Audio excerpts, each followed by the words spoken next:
अंतिम आठवडा पहिली तर माझी विनंती असणार आहे अध्यक्ष महोदय की पुढच्या वेळी इथे किमान एक पेपर लावेल एवढी तरी जागा करण्याकरता हे पुढे केलं पाहिजे। अशा प्रकारे की सरळ एक पेपर देखील या ठिकाणी ठेवता येत नाही। अध्यक्ष महोदय,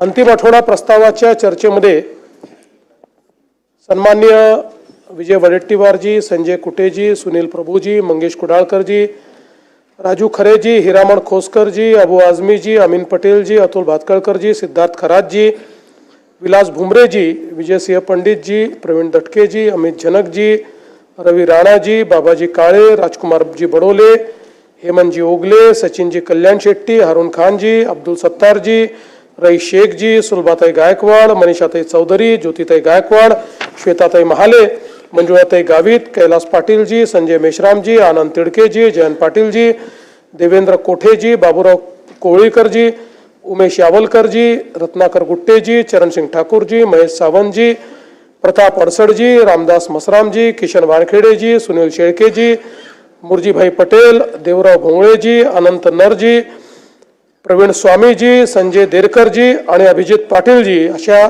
एकूण 47 सदस्यांनी या चर्चेमध्ये भाग घेतला।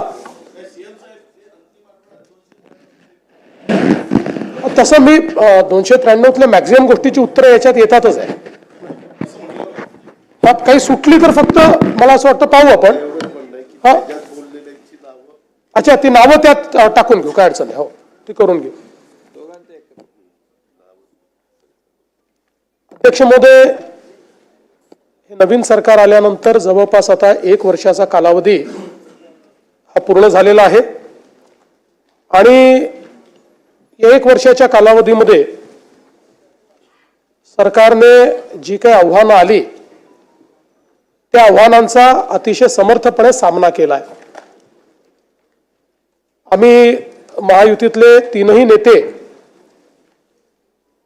या शासनामध्ये एकत्रितपणे निर्णय करतो आणि झालेले निर्णय याची अंमलबजावणी करण्याचा प्रयत्न हा सातत्याने आपण करत असतो। नुकतीच नगरपालिकेची निवडणूक झाली, आता महापालिका, जिल्हा परिषद अशा निवडणुका पुढच्या काळामध्ये होतील। अनेक वर्ष निवडणुका न झाल्यामुळे खरं म्हणजे स्थानिक स्तरावर काम करणारे जे कार्यकर्ते आहेत यांच्याही मनामध्ये एक दुःख होतं, पण आता या निवडणुका सुरू झाल्यामुळे आपली लोकशाही ही खालपर्यंत पोहोचवण्याकरता आणि लोकशाहीतलं जे शेवटचं जी संस्था आहे स्थानिक स्वराज्य संस्था त्याच्या निवडणुकीच्या माध्यमातून मला विश्वास आहे की पुढच्या काळामध्ये महाराष्ट्र अतिशय गतीने काम करणार आहे। खरं म्हणजे मध्यंतरी महाराष्ट्राला खूप गोष्टी भोगाव्या लागल्या, कोविडचा काळ आला, अनेक अडचणी आल्या, अनेक स्थगिती आल्या, पण या सगळ्या गोष्टी विसरून जायच्या।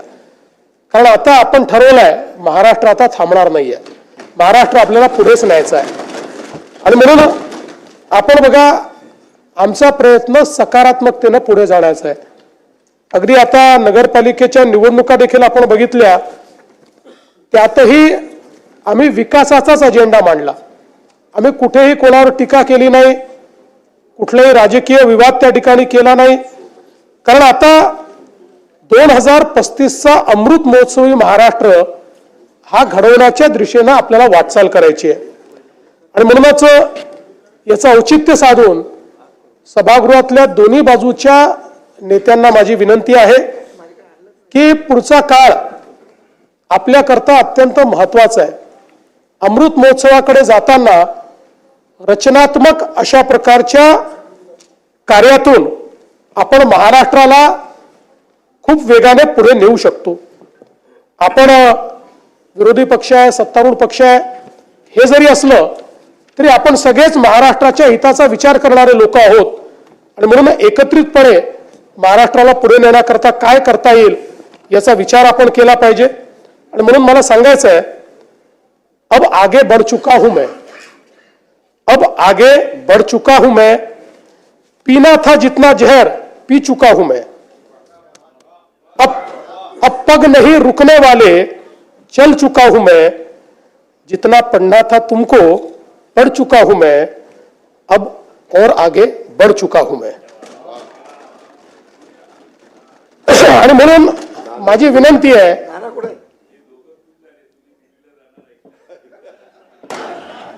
आगे म्हणजे नागपूर पासून मुंबई पर्यंत समृद्धी हायवेने. आणि म्हणून मला असं वाटतं की हा महाराष्ट्र अतिशय शक्तिशाली अशा प्रकारचं राज्य आहे. आता कुठलाही संभ्रम ठेवण्याची आवश्यकता नाही. 106 हुतात्म्यांनी तयार केलेला संयुक्त महाराष्ट्र, त्यामुळे कोणीही मनात शंका आणू नये की मुंबई महाराष्ट्रापासून वेगळी केली जाईल, मुंबई तोडली जाईल. कारण निवडणुका आल्या की अशा प्रकारची टीका होत असते. म्हणून या सभागृहामध्ये मी निश्चितपणे सांगतो की मुंबई कालही महाराष्ट्राची होती, आजही महाराष्ट्राची आहे, आणि जोपर्यंत चंद्र आणि सूर्य आहे तोपर्यंत ती महाराष्ट्राचीच राहील.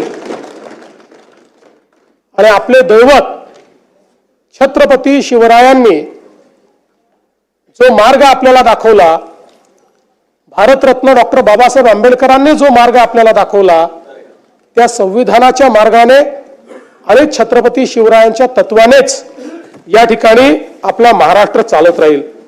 हे सांगत असताना मला एका गोष्टीचा अतिशय आनंद आहे की छत्रपती शिवरायांचं तत्व हे महाराष्ट्राला तर नेहमीच मान्य होतं, पण कदाचित देश पातळीवर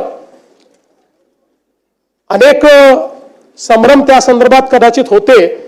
आणि म्हणून आपल्याला कल्पना आहे की सीबीएसईच्या पुस्तकांमध्ये यापूर्वी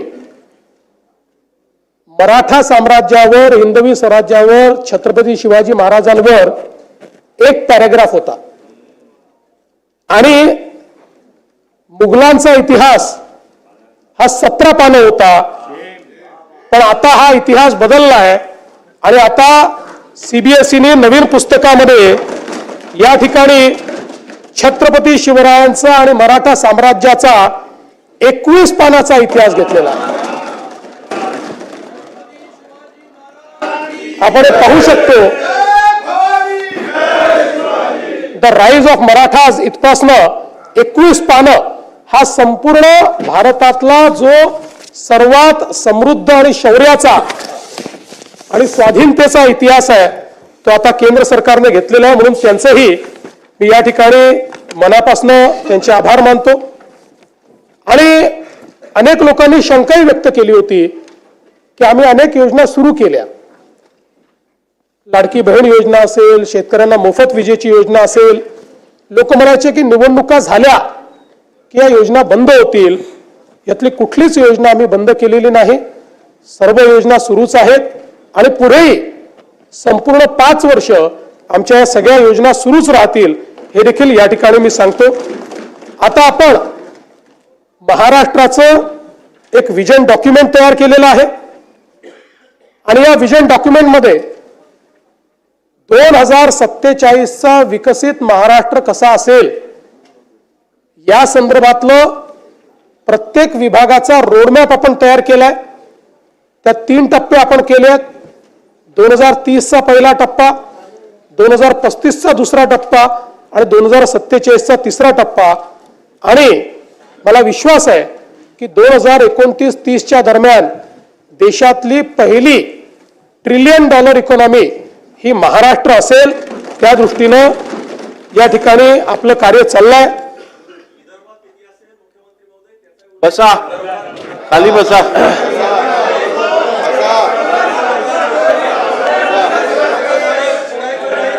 असं आहे, एक मिनिट, खाली बसा, खाली बसा. असं नाही चालत, सभागृहाचं काम नाही होत. अरे थांबा ना, मी या ना, थांबा जरा. अहो खाली बसा, असं काय करताय तुम्ही? तुम्ही पहिल्यांदा निवडून आलेला आहात, त्यामुळे तुम्हाला या सभागृहाची शिस्तही माहिती नाही, या सभागृहाचा डिकोरमही माहिती नाही. त्यामुळे या सभागृहामध्ये ज्यावेळी खाली बसा, या सभागृहात ज्यावेळी मुख्यमंत्री किंवा सभागृहाचे नेते बोलतात तेव्हा एक शिस्त असते. आणि मी जर कम्पॅरेटिव्ह सांगायला लागलो ना, मागच्या काळात विदर्भाला काय मिळालं आता काय मिळालं, तोंड दाखवायला जागा राहणार नाही. त्यामुळे प्रत्येक गोष्टीत राजकारण करायचं नाही, लक्षात ठेवा. अध्यक्ष महोदय, आपण जर बघितलं तर सरकारच्या आर्थिक स्थितीच्या संदर्भात देखील अनेक प्रश्न निर्माण करण्यात आले. खरं म्हणजे मी असं म्हणणार नाही की बाबा आपल्या तिजोरीत खूप पैसे आहेत, पण मी एवढं निश्चितपणे सांगू शकतो की देशाच्या मोठ्या राज्यांच्या अर्थव्यवस्थेचा विचार केला तर आजही सर्व निकषांवर पात्र होणारी अर्थव्यवस्था ही महाराष्ट्राची अर्थव्यवस्था आहे. आणि आपण जर बघितलं तर राज्याच्या विकासाकरता कर्ज उभारावंच लागतं. प्रत्येक राज्य ते उभारतो आणि त्यामध्ये रिझर्व्ह बँकेने आणि FRBMने आपल्याला राज्याच्या स्थूल उत्पन्नाच्या 25% कर्ज उभारण्याची परवानगी दिली आहे. 25%च्या वर जर आपण गेलो तर मात्र अर्थव्यवस्था कुठेतरी अडचणीत आली असा त्याचा अर्थ होतो. आपण 2025-26चे जे काही आपले अर्थसंकल्पीय अंदाज आहेत त्याचा आपण विचार केला आणि आतापर्यंत घेतलेल्या कर्जाचा विचार केला तर आपण एकूण स्थूल उत्पन्नाच्या 18.87% एवढंच त्या ठिकाणी कर्ज घेतलेलं आहे.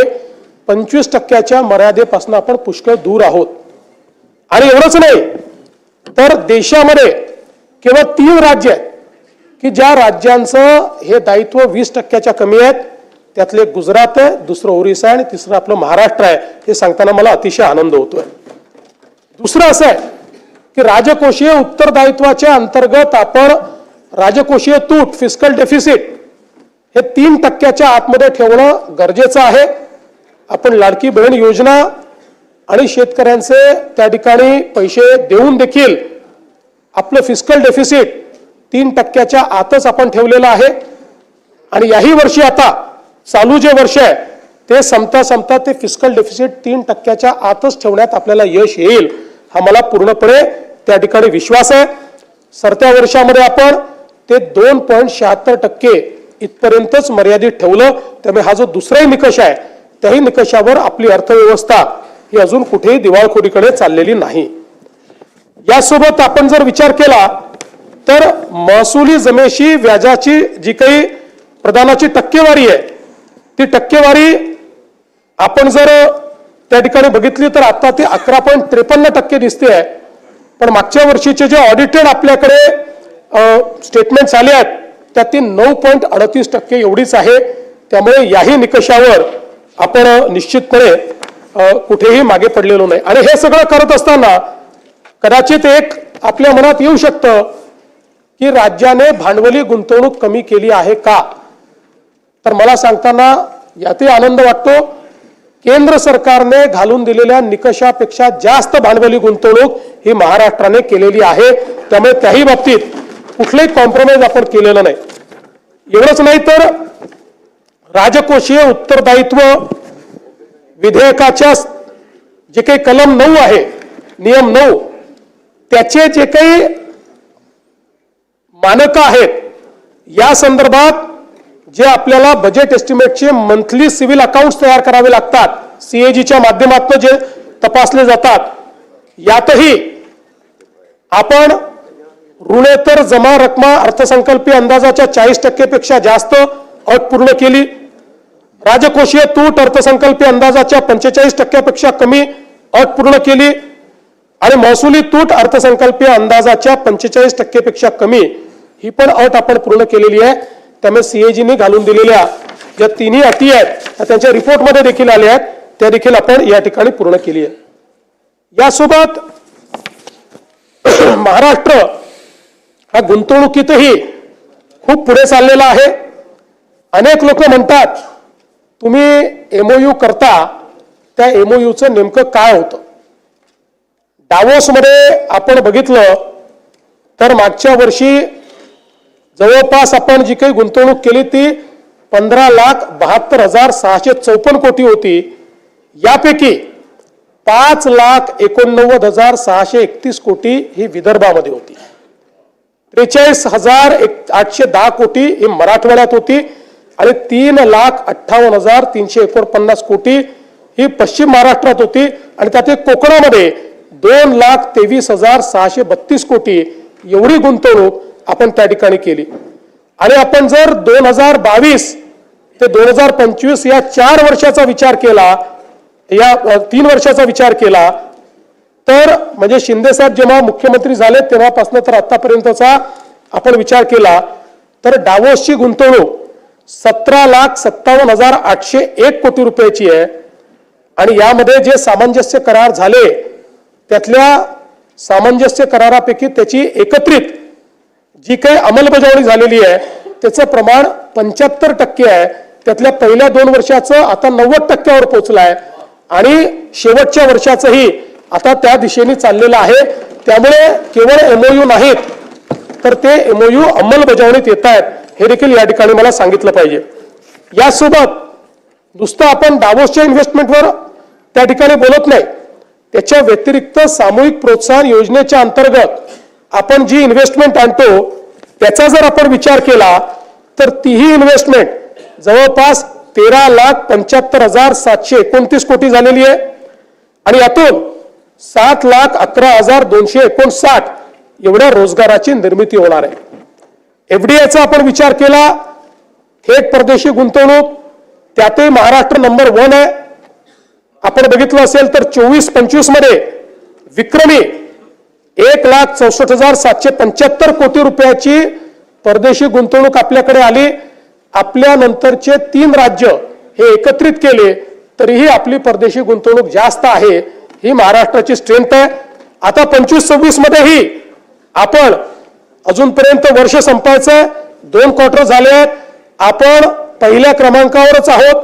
आतापर्यंत 91,337 कोटी एवढी परकीय थेट गुंतवणूक ही महाराष्ट्रामध्ये आलेली आहे. देशामध्ये आपण 1 नंबरवर आहोत. देशाच्या एकूण गुंतवणुकीच्या 31% गुंतवणूक एकट्या महाराष्ट्रामध्ये या ठिकाणी आलेली आहे हे सांगताना मला आनंद वाटतो. आणि आपण जर विदर्भाचा विचार केला तर विदर्भामध्ये आलेली जी गुंतवणूक आहे याच्यामध्ये विदर्भातल्या वेगवेगळ्या भागातली गुंतवणूक मी आपल्याला सांगू इच्छितो. आणि आता तर गडचिरोली एक नवीन मॅग्नेट तयार झालेला आहे. सर्वाधिक गुंतवणूक आता गडचिरोलीमध्ये येते. अवकाश आणि संरक्षण साहित्य निर्मिती यामध्ये विदर्भामध्ये 20,000 कोटी रुपयाची गुंतवणूक आली आहे. 10 ते 15,000 त्यातनं रोजगार आहे. Tembo defence, Reliance infrastructure, Max aerospace, economic explosives, electronics उत्पादन आणि निर्मिती, सेमीकंडक्टर, सोलर पॅनल आणि मॉड्यूल याच्यामध्ये 1,55,000 कोटी रुपयाची गुंतवणूक आलेली आहे. 65,000 प्रत्यक्ष अप्रत्यक्ष रोजगार आहे. कंपन्यांची नावं Avaada, Vardhan lithium, Waaree energy, power line ऊर्जा, Reliance, BSNL solar, artificial electronics, नोवोसिस आणि ज्युपिटर. आणि मला हे सांगितलं पाहिजे की आता यातल्या काहींचं प्रोडक्शनही सुरू झालेलं आहे आणि या सगळ्या कंपन्यांचं प्रोडक्शन सुरू झाल्यानंतर सोलर मॉड्यूल हा जो काही एक संवर्ग आहे यामध्ये विदर्भ देशात नंबर 1 होणार आहे सोलर मॉड्यूल मध्ये. त्यानंतर इलेक्ट्रिक वाहन निर्मिती याच्यामध्ये गुंतवणूक आली आहे 15,000 कोटी. रोजगार जवळपास 10,000 आहे. टेक्सटाईलचं जे क्षेत्र आहे या क्षेत्रामध्ये 1,740 कोटी. युसेन इंडिया प्रायव्हेट लिमिटेड स्टील प्रकल्प जे आहे त्याच्यामध्ये जवळपास 2,10,000 कोटी रुपये, ज्यातनं प्रत्यक्ष अप्रत्यक्ष 1 लाखापेक्षा जास्त रोजगार तयार होईल. आणि याच्यामधली नावं देखील महत्वाची आहेत. JSW, Greta energy, warm iron, Rashmi, PS steel, Suphalam metal, Suphalam industry, Kirtisagar metallurgy, Sumedh steel, Lloyd metals, icon Hariom, GR Krishna ferro, Surjagad इस्पात, फाईन क्राफ्ट, गॅलंट इस्पात, राजुरी स्टील या कंपन्या आहेत. त्यानंतर कोल गॅसिफिकेशन मध्ये देशातली सगळ्यात मोठी इन्व्हेस्टमेंट ही विदर्भात आलेली आहे. जवळपास 70,000 कोटी रुपयाची इन्व्हेस्टमेंट आहे ज्याच्यामध्ये कोल गॅसिफिकेशन आणि डेरायव्हेटिव्ह देखील तयार होणार आहेत आणि 30,000 लोकांना या ठिकाणी त्यातनं रोजगार मिळणार आहे. मराठवाड्याचा जर आपण विचार केला तर मराठवाड्यामध्ये आपण DMIC सुरू केलं आणि त्यातनं आज देशाचं EV कॅपिटल म्हणून DMIC एकीकडे तयार होत आहे. त्यामध्ये इलेक्ट्रॉनिक उत्पादन निर्मिती, सेमीकंडक्टर, सोलर पॅनल आणि मॉड्यूल यामध्ये गुंतवणूक आलेली आहे 50,000 कोटी रुपयाची. जवळपास रोजगार 30,000चा त्याच्यामध्ये आहे. याच्यामध्ये LNK एनर्जी, गोदावरी, जुन्ना सोलर सिस्टीम, MP, SPL, अथा ग्रुप, त्यासोबत JSW, नायडेक ग्लोबल यांनी इन्व्हेस्टमेंट केली आहे. आणि विशेषतः इलेक्ट्रिक वाहन निर्मिती यामध्ये आपल्याकडे संभाजीनगरला आणि मराठवाड्यामध्ये जी गुंतवणूक आली आहे ती 50,000 कोटी रुपयाची आलेली आहे. रोजगार जवळपास 40,000 त्यातनं तयार होणार आहे.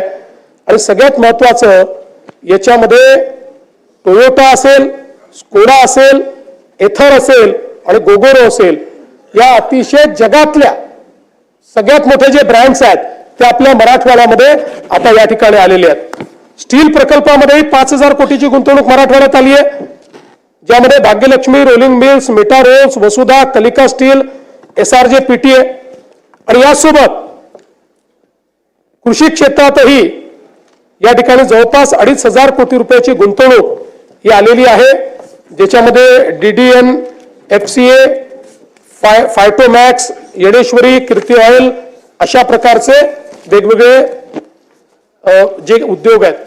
मी जाणीवपूर्वक आता विदर्भ आणि मराठवाड्यातली गुंतवणूक सांगितली आहे. इतर क्षेत्रातही महाराष्ट्रामध्ये अत्यंत चांगली गुंतवणूक येते. नाशिक असेल, कोकण असेल, सगळ्या भागामध्ये.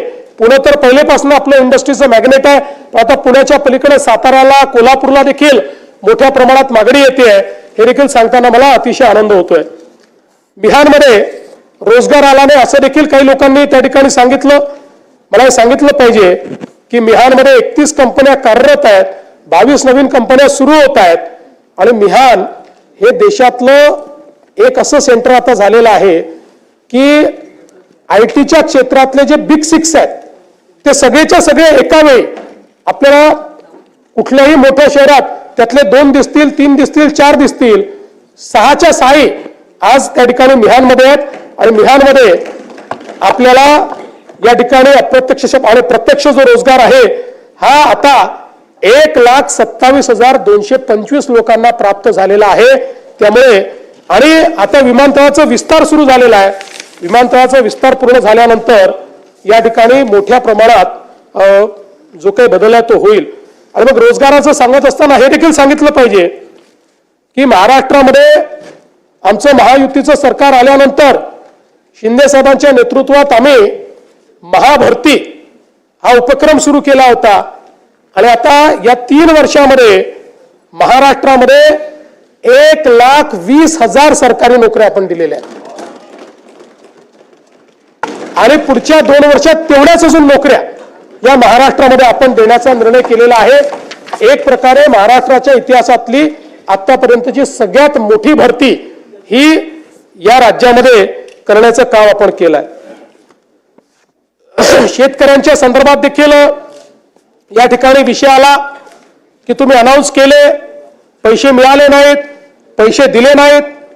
खरं म्हणजे आपल्याला कल्पना आहे या ठिकाणी आपण 32,000 कोटीचं पॅकेज जे घोषित केलं होतं, या 32,000 कोटीच्या पॅकेजमध्ये त्या ठिकाणी 10,000 कोटी हे इन्फ्रास्ट्रक्चरचे होते, 2,000 कोटी आपण नरेगातनं देणार होतो आणि बाकी सगळी थेट मदत होती. या संदर्भात मला आपल्याला सांगितलं पाहिजे की हे जे पॅकेज आहे याच्यामध्ये 3 हेक्टरची मर्यादा आपण ठेवली होती आणि 3 हेक्टरच्या मर्यादेत NDRFचे पैसे दिल्यानंतर देखील आपण रबीच्या हंगामाकरता 10,000 रुपये अतिरिक्त त्या ठिकाणी हेक्टरी देण्याचा निर्णय केला होता. या संदर्भात पशुपालकांना देखील पशुधन हानीसाठी आपण पैसे द्यायचं कबूल केलं होतं, त्याचे सगळे पैसे आपण दिलेले आहेत. नरेगाच्या अंतर्गत जे आपण म्हटलं होतं त्याची काम चालू आहेत, त्याच्याकरता पूर्ण पैसा आपल्याकडे उपलब्ध आहे. अतिवृष्टीमुळे ज्या बुजलेल्या सिंचन विहिरी होत्या त्याच्या कामाकरता 30,000च्या मर्यादेपर्यंत आपण जे पैसे द्यायचे होते 27,000 विहिरींच्या दुरुस्ती करता ते 80 कोटी रुपये आपण उपलब्ध करून दिलेले आहेत. सार्वजनिक उपयुक्त सुविधा, विद्युत काम, रस्ते, इमारती, लघु व मध्यम तलाव आणि दुरुस्ती पुनर्बांधणी या कामांना आपण पैसा उपलब्ध करून दिलेला आहे. आणि त्यातल्या काही कामांना आपण हे सांगितलंय की तुम्ही कामाची सुरुवात करा, आम्ही पुढच्या बजेटमध्ये किंवा त्याच्यामध्ये त्याच्याकरता निधी उपलब्ध करून देऊ. त्यामुळे तेही काम आपण झालाय.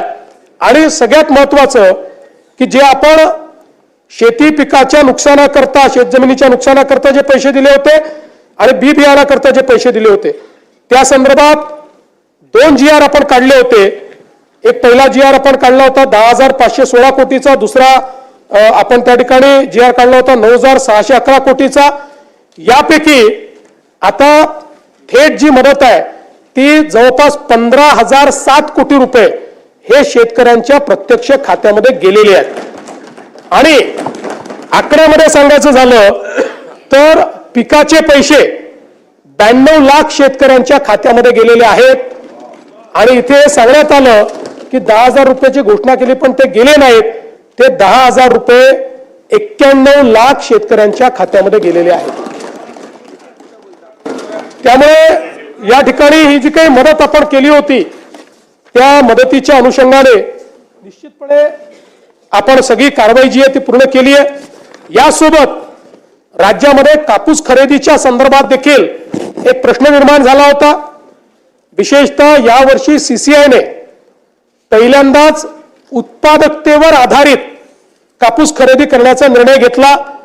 त्यामुळे काही ठिकाणी सरासरी उत्पादकता ही 12 क्विंटलची आल्यामुळे शेतकऱ्यांचं नुकसान होत होतं.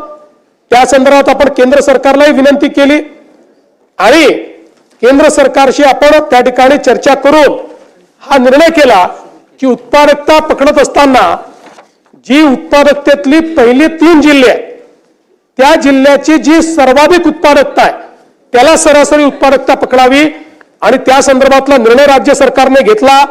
आणि आता 1277 किलो प्रति हेक्टर सरासरी उत्पादकतेच्या ऐवजी 2368 किलो प्रति हेक्टर अशा पद्धतीनं आपण निर्णय केलेला आहे. आणि आता ही जी खरेदी चाललेली आहे त्यामुळे कुठल्याही शेतकऱ्याचा कापूस जो आहे हा त्या ठिकाणी परत जाणार नाही अशा प्रकारची व्यवस्था ही आपण निश्चितपणे केली आहे. नानाजी देशमुख कृषी संजीवनी प्रकल्प टप्पा 2 याच्या कामाची सुरुवात झाली आहे. यावर्षी त्याकरता अर्थमंत्र्यांनी 351 कोटी रुपयाची तरतूद आपल्याला दिलेली आहे.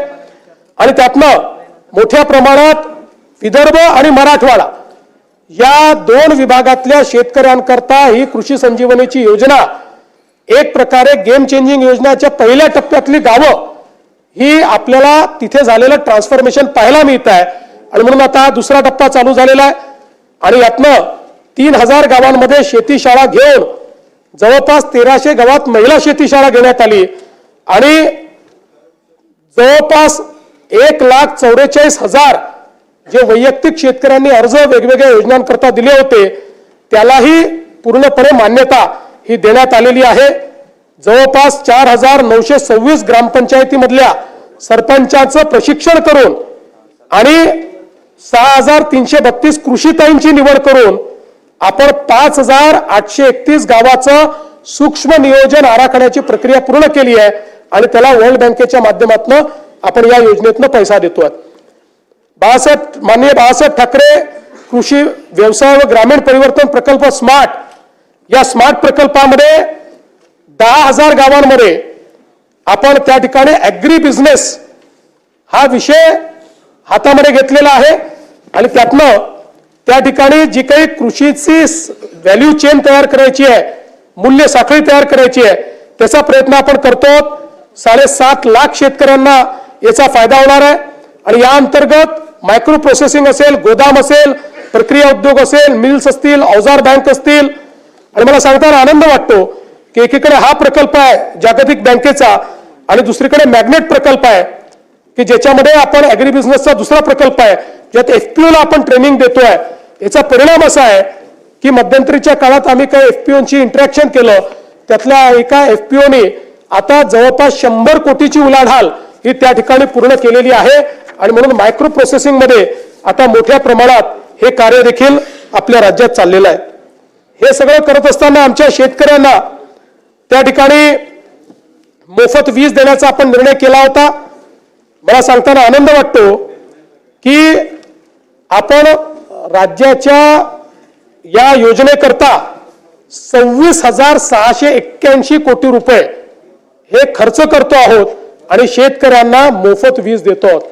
म्हणजे जे 26,000 कोटी रुपये हे कदाचित त्यातले सगळे नाही पण पोर्शन हा शेतकऱ्यांकडून आपण घेतला असता, आज त्यांना मोफत वीज मिळते आहे आणि त्याकरता राज्य सरकारने पुढाकार घेतलाय. यासोबत आपल्याला कल्पना आहे की देशातला नव्हे तर एशियातला सगळ्यात मोठा डिस्ट्रीब्युटेड अशा प्रकारचा सौर वीज पुरवठ्याचा कार्यक्रम आपण हातामध्ये घेतला. 16,000 मेगावॅट आपण ऊर्जा निर्मिती करतोय.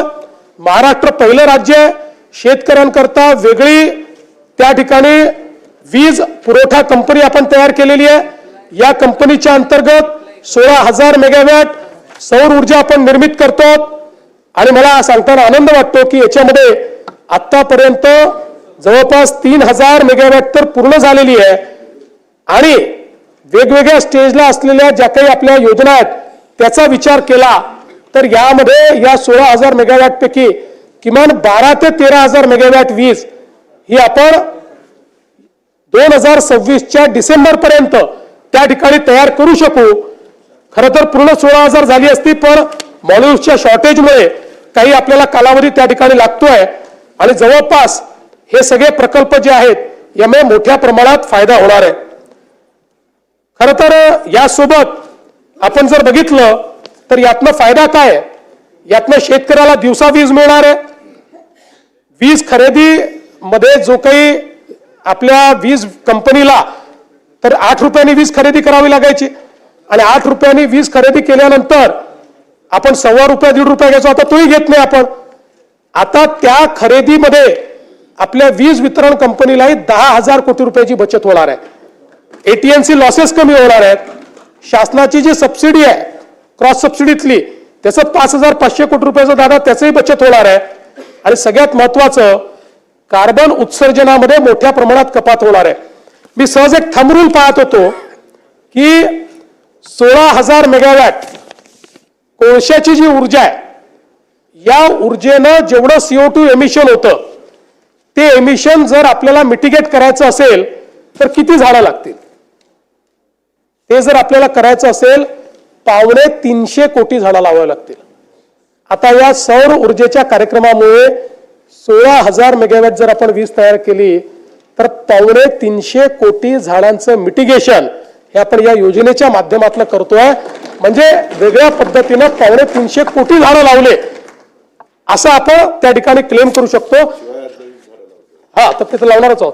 तर या दृष्टीने ही एक अत्यंत महत्वाची अशा प्रकारची योजना आहे आणि मला हेही सांगितलं पाहिजे की आज आपण ऊर्जा क्षेत्रामध्ये खूप वेगवेगळ्या प्रकारचे जे काही प्रयोग केले त्यामुळे गेल्या 2 वर्षामध्ये ऊर्जा क्षेत्रातले 21 पुरस्कार हे महाराष्ट्राला मिळालेले आहेत आणि सगळे प्रेस्टिजियस पुरस्कार आहेत. त्याची यादी माझ्याकडे आहे. सगळे इंटरनॅशनल आणि नॅशनल पातळीचे 21 पुरस्कार आपल्याला मिळालेले आहेत. मला सांगताना आनंद वाटतो की स्वातंत्र्यापासून तर 2022 पर्यंत 75 वर्षामध्ये आपली कॉन्ट्रॅक्च्युअल कॅपॅसिटी ही 37,000 मेगावॅटची होती आणि गेल्या 2 वर्षामध्ये आपण ऍडिशनल कॉन्ट्रॅक्च्युअल कॅपॅसिटी तयार केली आहे 45,000 मेगावॅटची. त्यामुळे 2030 मध्ये कारण आपल्याला $1 ट्रिलियन इकॉनॉमी तयार करायची असेल वीज सगळ्यात महत्वाची आहे. आता 2030 साली आपल्याकडे जी क्षमता असेल कॉन्ट्रॅक्च्युअल स्थापित क्षमता जास्त असेल आपल्याला आपण जी आपण विकत घेणार आहोत महाजेनकोकडनं असेल किंवा इतरकडनं असेल ती असणार आहे 82,000 मेगावॅट आणि या 82,000 मेगावॅट मध्ये 36,000 मेगावॅट ही हरित ऊर्जा असणार आहे. म्हणजे आपण 52% 2030 साली आपलं जे काही ऊर्जा आपली असेल ही त्या ठिकाणी हरित ऊर्जा असेल आणि हे सगळं करत असताना कॉन्ट्रॅक्च्युअल कॅपॅसिटीमध्ये सगळ्यात कमी दर देशामध्ये हा महाराष्ट्राला मिळालाय. कृषी सौर ऊर्जीकरण ₹3.07, युटिलिटी स्तराचे मोठे सौर प्रकल्प ₹2.70, सौर आणि पवन hybrid ₹3.60, pump storage ₹3.20, battery storage ₹2.19 आणि 1500 मेगावॅट प्रति तास राऊंड द क्लॉक ही मिक्स जी काही ऊर्जा असते ती ₹4.60. म्हणजे आपण जर विचार केला तर आज आपल्याला अगदी आपण आपली महाजेनकोची जी ऊर्जा घेतो ती कुठे ₹6 पडते, कुठे ₹7 पडते, पण आता आपली ॲव्हरेज कॉस्ट जी आहे ही ₹3 दरम्यान या सगळ्या नवीन याच्यात आलेली आहे. आणि आपण जर बघितलं तर विशेषतः शेतकऱ्यांना आपण कृषी पंप सौर ऊर्जेवर देणं सुरू केलं आणि इतका प्रचंड प्रतिसाद हा शेतकऱ्यांनी या योजनेला दिलाय. कदाचित राज्याच्या लोकप्रिय योजनांमध्ये आपल्याला लाडक्या बहिणीनंतर याच योजनेचा नंबर लागेल, इतक्या मोठ्या प्रमाणात शेतकरी हा ऍक्सेप्ट करतायत. आणि याच्यामध्ये देशामध्ये PM कुसुम योजनेच्या अंतर्गत आपण मागेल त्याला सौर पंप ही स्कीम चालू केली होती. PM कुसुमच्या अंतर्गत देशामध्ये 11,90,000 पंप स्थापित झाले आहेत. या 11,90,000 पैकी एकट्या महाराष्ट्रामध्ये 7,38,000 पंप आपण स्थापित केले आहेत. हो. आणि हे देखील आपण लक्षात घेतलं पाहिजे की हे करत असताना आपल्यापैकी अनेकांना आठवत असेल, विदर्भाचे तर सगळे जे सदस्य आहेत की अनेक वर्ष आपल्या चर्चेचा भाग होता पेड पेंडिंग. 4 वर्षाचे पेड पेंडिंग आहेत, 4 वर्षाचे आहेत, 5 वर्षाचे आहेत. आपण वर्षाला सगळ्या महाराष्ट्रात नेऊन 70-80 हजार पंप लावायचं. आता आपल्या महावितरणने नवीन रेकॉर्ड केला. गिनीज बुक ऑफ वर्ल्ड रेकॉर्डने आपल्याला जगातलं हायेस्टचं सर्टिफिकेट दिलं. एका महिन्यात 45,911 पंप आपण लावले एका महिन्यामध्ये. आणि मोठ्या प्रमाणात यातनं शेतकरी खुश आहेत. मी स्वतः शेतकऱ्यांशी इंटरॅक्शन केलं, आपणही करू शकता. आणि अनेक जे संभ्रम होते ते संभ्रम तुटून पडतायत की मग पाणी येईल का. आता दिवसा पाणी येत असल्यामुळे शेतकऱ्यांना त्याचा फायदा आहे. आणि एवढंच नाही तर त्याच्यामध्ये आता नवीन आपण काही इनोव्हेशन्स केले. काही कोल्हापूर जिल्ह्यातनं आमच्याकडे मागणी यायची, आमच्या सुधीर भाऊंची सारखी मागणी असायची की आमच्याकडे नदीतनं डायरेक्ट पाणी घ्यावं लागतं. आता सुधीर भाऊंच्याच ठिकाणी आम्ही एक नवीन प्रयोग केला आणि याच्यामध्ये फक्त एक बूस्टर पंप लावला. अतिशय चांगल्या पद्धतीनं पाणी आलं आणि तिथल्या शेतकऱ्यांनी मला आणि सुधीर भाऊंना धन्यवाद देण्याचा व्हिडिओ देखील त्या ठिकाणी पोस्ट केलाय.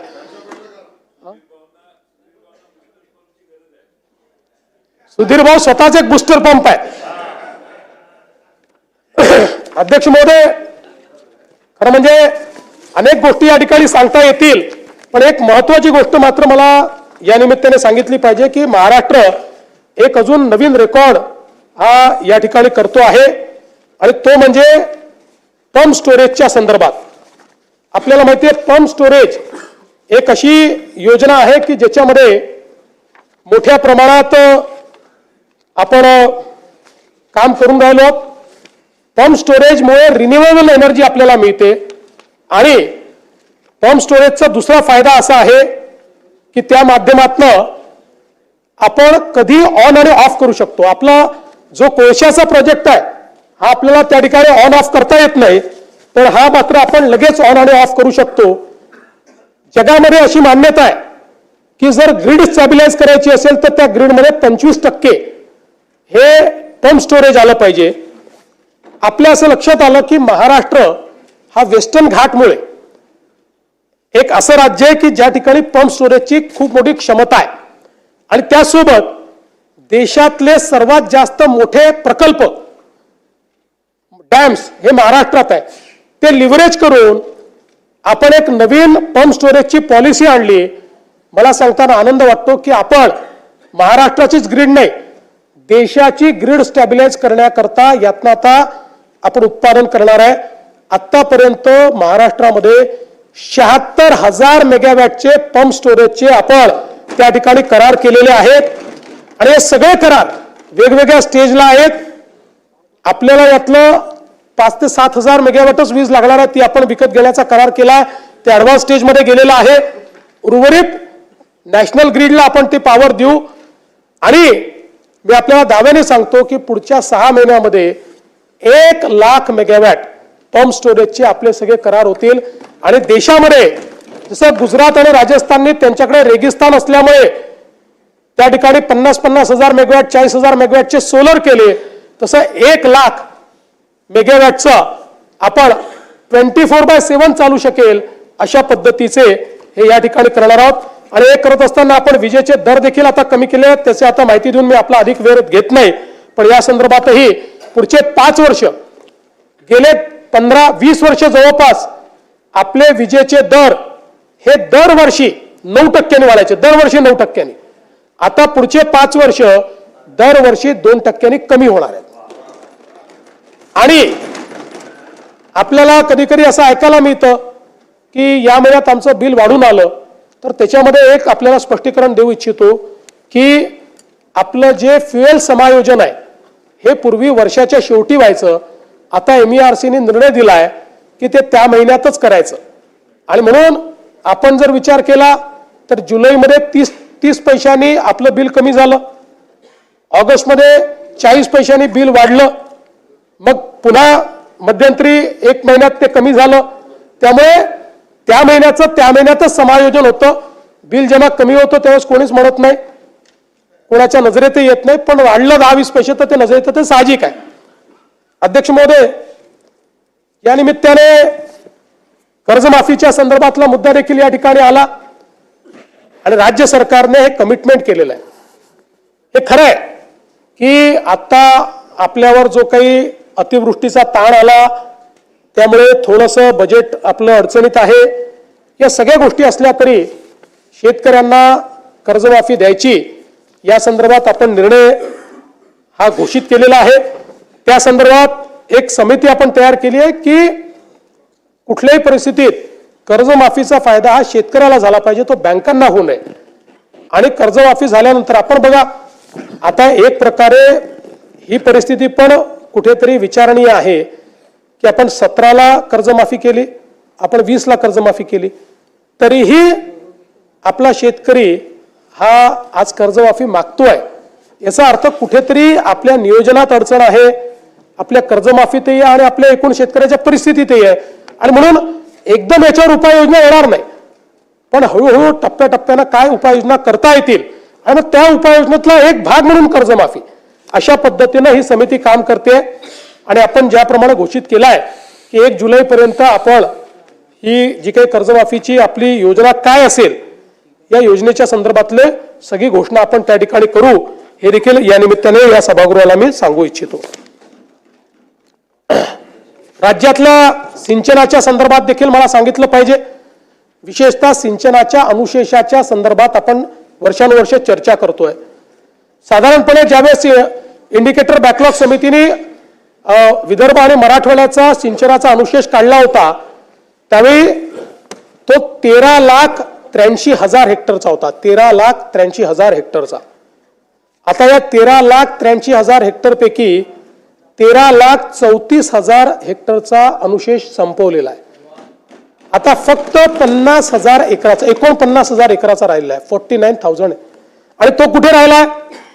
साधारण आपण जर विचार केला तर तो 3च जिल्ह्यांमध्ये राहिलेला आहे, अकोला, बुलढाणा आणि हिंगोली. कारण हिंगोली हा वेगळा जिल्हा, म्हणजे त्याचा अनुशेष वेगळ्याने आपण 3 वर्षापूर्वी कॅल्क्युलेट केला, 2019 साली कॅल्क्युलेट केला. याच्यामध्ये आपण जर विचार केला तर आता अकोल्याचा विचार केला तर अकोल्यामध्ये 14,530 हेक्टरचा अनुशेष बाकी आहे. त्याच्या अगेन्स्ट आपले जे प्रकल्प आता पूर्ण होत आहेत, जे 2026 मध्ये काही आणि 27 जून पर्यंत सगळे हे पूर्ण होतील, तर त्यामध्ये 14,530 च्या ऐवजी 19,335 एवढी सिंचन क्षमता आपली पूर्ण होईल.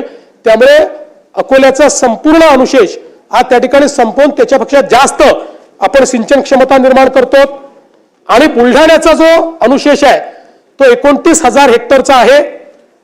आपण त्याच्या अगेन्स्ट जे आता 4 प्रकल्पाची कामं घेतलेली आहेत त्याच्यामध्ये 29,000च्या अगेन्स्ट 1,68,000 हेक्टरची सिंचन क्षमता तयार करतो. त्यामुळे साधारणपणे आता हे जे काही पॉइंट म्हणजे 49,000 हेक्टरचं जे काही अनुशेष राहिलेला आहे हा पूर्ण करून त्याच्या पलीकडे आपण आता सिंचन क्षमता निर्माण करू. आणि मला हे देखील सांगितलं पाहिजे की आता समजा विदर्भाचा आपण विचार केला तर विदर्भामध्ये 485 प्रकल्प आहेत, ज्यातनं एकूण 22.31 लक्ष ज्याची सिंचन क्षमता आहे. यापैकी बळीराजा वगैरे सारख्या योजना आणून आपण आता 771 प्रकल्प पूर्ण केलेले आहेत. आता जे काही राहिलेले प्रकल्प आहेत ते 74 प्रकल्प आहेत. हे 74 बांधकामाधीन प्रकल्प जे आहेत यामध्ये 7.66 लक्ष हेक्टर सिंचन क्षमता तयार होणार आहे, ज्यामध्ये बुलढाणा जिल्ह्यातील जिगाव प्रकल्प अत्यंत महत्वाचा आहे. 1.52 लाख हेक्टर सिंचन क्षमता आमचे संजय कुटेजी आणि संचेतीजी याचा सारखा त्या ठिकाणी पाठपुरावा करत असतात. आणि म्हणून मला सांगताना आनंद वाटतो की आमच्या टप्प्यात हा प्रकल्प आलाय, असं लक्षात आलं. केंद्र सरकारने पैसे दिले, आपण लगेच वर्षभरात तो कंप्लीट करू शकतो. आणि म्हणून आपण या वर्षी त्याला 2399 कोटी रुपये दिले एका प्रकल्पाला. त्यामुळे आता याचं काम आपण हे पूर्ण करू आणि या एका प्रकल्पामुळे बुलढाणा जिल्हा अनुशेषातनं अधिशेषात जाणार आहे आणि विदर्भाचा अनुशेष हा दूर होणार आहे. यासोबत आपण जर बघितलं तर पूर्व विदर्भाची जी जीवन रेखा म्हणतो आपण, गोसीखुर्द प्रकल्प, आपल्याला माहिती आहे की गोसीखुर्दची सगळी कामं आपण जवळपास पूर्ण केली, पण मग त्याच्यात आपण काही वाढीव कामं घेतली, काही वाढीव योजना त्याच्यामध्ये घेतल्या. त्या योजना देखील आता काम आपण चालू केलं. जवळपास त्या सगळ्या योजना मिळून 2,54,000 म्हणजे 2.54 लक्ष एवढी सिंचन क्षमता तयार होणार आहे. त्यातली 2.9 लक्ष ही आता ऑलरेडी निर्माण झालेली आहे आणि उर्वरित जी आहे ती करण्याच्या दृष्टीनं जी काही निधीची आवश्यकता होती 1555 कोटी रुपये त्याला देखील आपण दिलेले आहेत. त्यामुळे जून 27 पर्यंत त्याचंही काम पूर्ण होईल. अर्थात आता अजून काही मागण्या त्या गोसीखुर्दवर आमच्याकडे आलेल्या आहेत, पण त्याला आता नवीन प्रकल्प ट्रीट केला जाईल, नाहीतर मग हे मारुतीच्या शेपटीसारखं कधीच संपणार नाही. पण आहे जो डिझाईन प्रकल्प आहे तो मात्र आपण आता कंप्लीट त्या ठिकाणी संपवणार आहोत. आणि एकट्या विदर्भातल्या सिंचन प्रकल्पांकरता 25-26 वर्षामध्ये 7,950 कोटी रुपये एवढी तरतूद आपण त्या ठिकाणी दिलेली आहे. मला हे सांगताना आनंद वाटतो की सन 2023-24 मध्ये सिंचन क्षेत्रात सर्वोत्कृष्ट काम केल्याबद्दल महाराष्ट्राला केंद्र सरकारने पुरस्कार दिलेला आहे.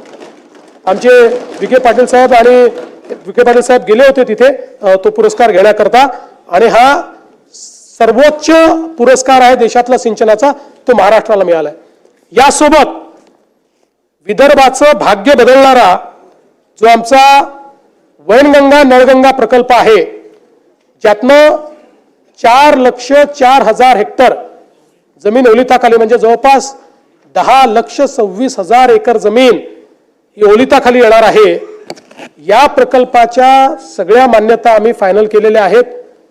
याचं डिझाईन, ड्रॉइंग, DPR आता हा या महिन्याच्या शेवटी SLTSE कडे जाणार आहे. त्याच्यानंतर SLTSE ला 15 ते 20 दिवस लागतील आणि मग MMRDA MWRRA अट टाकली होती की अंतिम आराखडा झाल्यानंतर आमची परवानगी घ्यावी, त्यामुळे त्यांच्याकडे जाईल. साधारणपणे फेब्रुवारी 2026 पर्यंत यातल्या सगळ्या मान्यतेच्या प्रक्रिया पार पाडतील आणि त्यानंतर प्रत्यक्ष काम करण्याकरता ॲक्विजिशन आणि टेंडर याचं काम हे सुरू होईल. जवळपास 1,00,000 कोटी रुपयाचा हा प्रकल्प आहे आणि हा प्रकल्प विदर्भाचं ची भाग्यरेषा पूर्ण बदलणार आहे. विदर्भातला जेवढा दुष्काळी भाग आहे त्या भागाला पूर्णपणे या ठिकाणी हिरवा करणारा अशा प्रकारचा प्रकल्प आहे. यासोबत आपल्याला कल्पना आहे की आपण त्या ठिकाणी कोकणातनं गोदावरीच्या खोऱ्यामध्ये 55 TMC पाणी आणायचंय. त्या संदर्भात मराठवाड्यामध्ये पाणी वळवण्याच्या संदर्भात सविस्तर प्रकल्प अहवालाचं काम अंतिम टप्प्यात आहे आणि मार्च 26 पर्यंत ते काम पूर्ण होऊन त्यालाही MWRRA ची मान्यता आम्ही घेऊ आणि त्याच्यानंतर त्याचंही काम पूर्ण करू. त्यातनं आपला मराठवाडा जो आहे तो त्या ठिकाणी दुष्काळमुक्त होणार आहे. आणि यासोबत मला हे देखील सांगितलं पाहिजे, दमणगंगा एकदरे गोदावरी, दमणगंगा वैतरणा गोदावरी, नारपार गिरणा हे जे प्रकल्प आहेत, या सगळ्या प्रकल्पांना आपण त्या ठिकाणी मान्यता देऊन काहींचे टेंडर निघालेले आहेत, काही टेंडर स्टेजवर आहेत आणि त्यातनंही मोठ्या प्रमाणात या ठिकाणी 2.41 लाख हेक्टर इतकी जमीन ओलिताखाली येणार आहे। यासोबत आपण वर्ल्ड बँकेच्या माध्यमातून फ्लड डायव्हर्जनचा प्रकल्प तयार केलेला आहे, तोही आता अंतिम टप्प्यामध्ये आहे।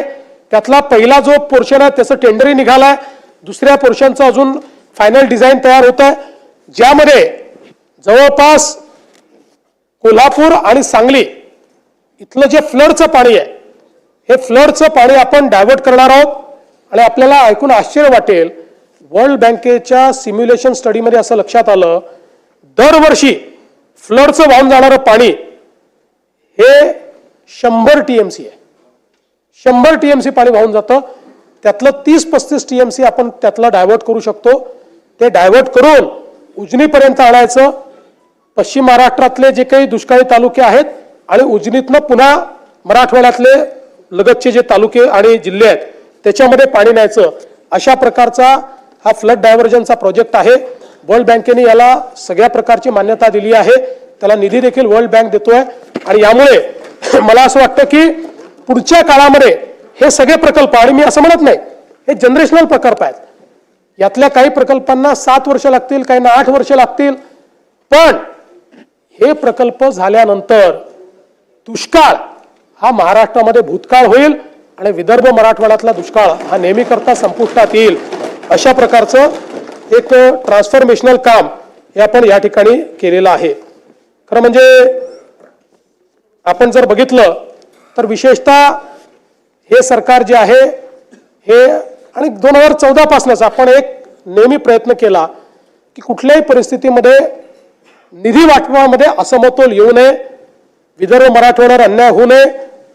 राज्यपालांचे पूर्वी निर्देश असायचे, आता ते निर्देश नाही, सुधीर भाऊंनी सांगितलंय की आपले वैधानिक विकास मंडळ पुन्हा जिवंत करा।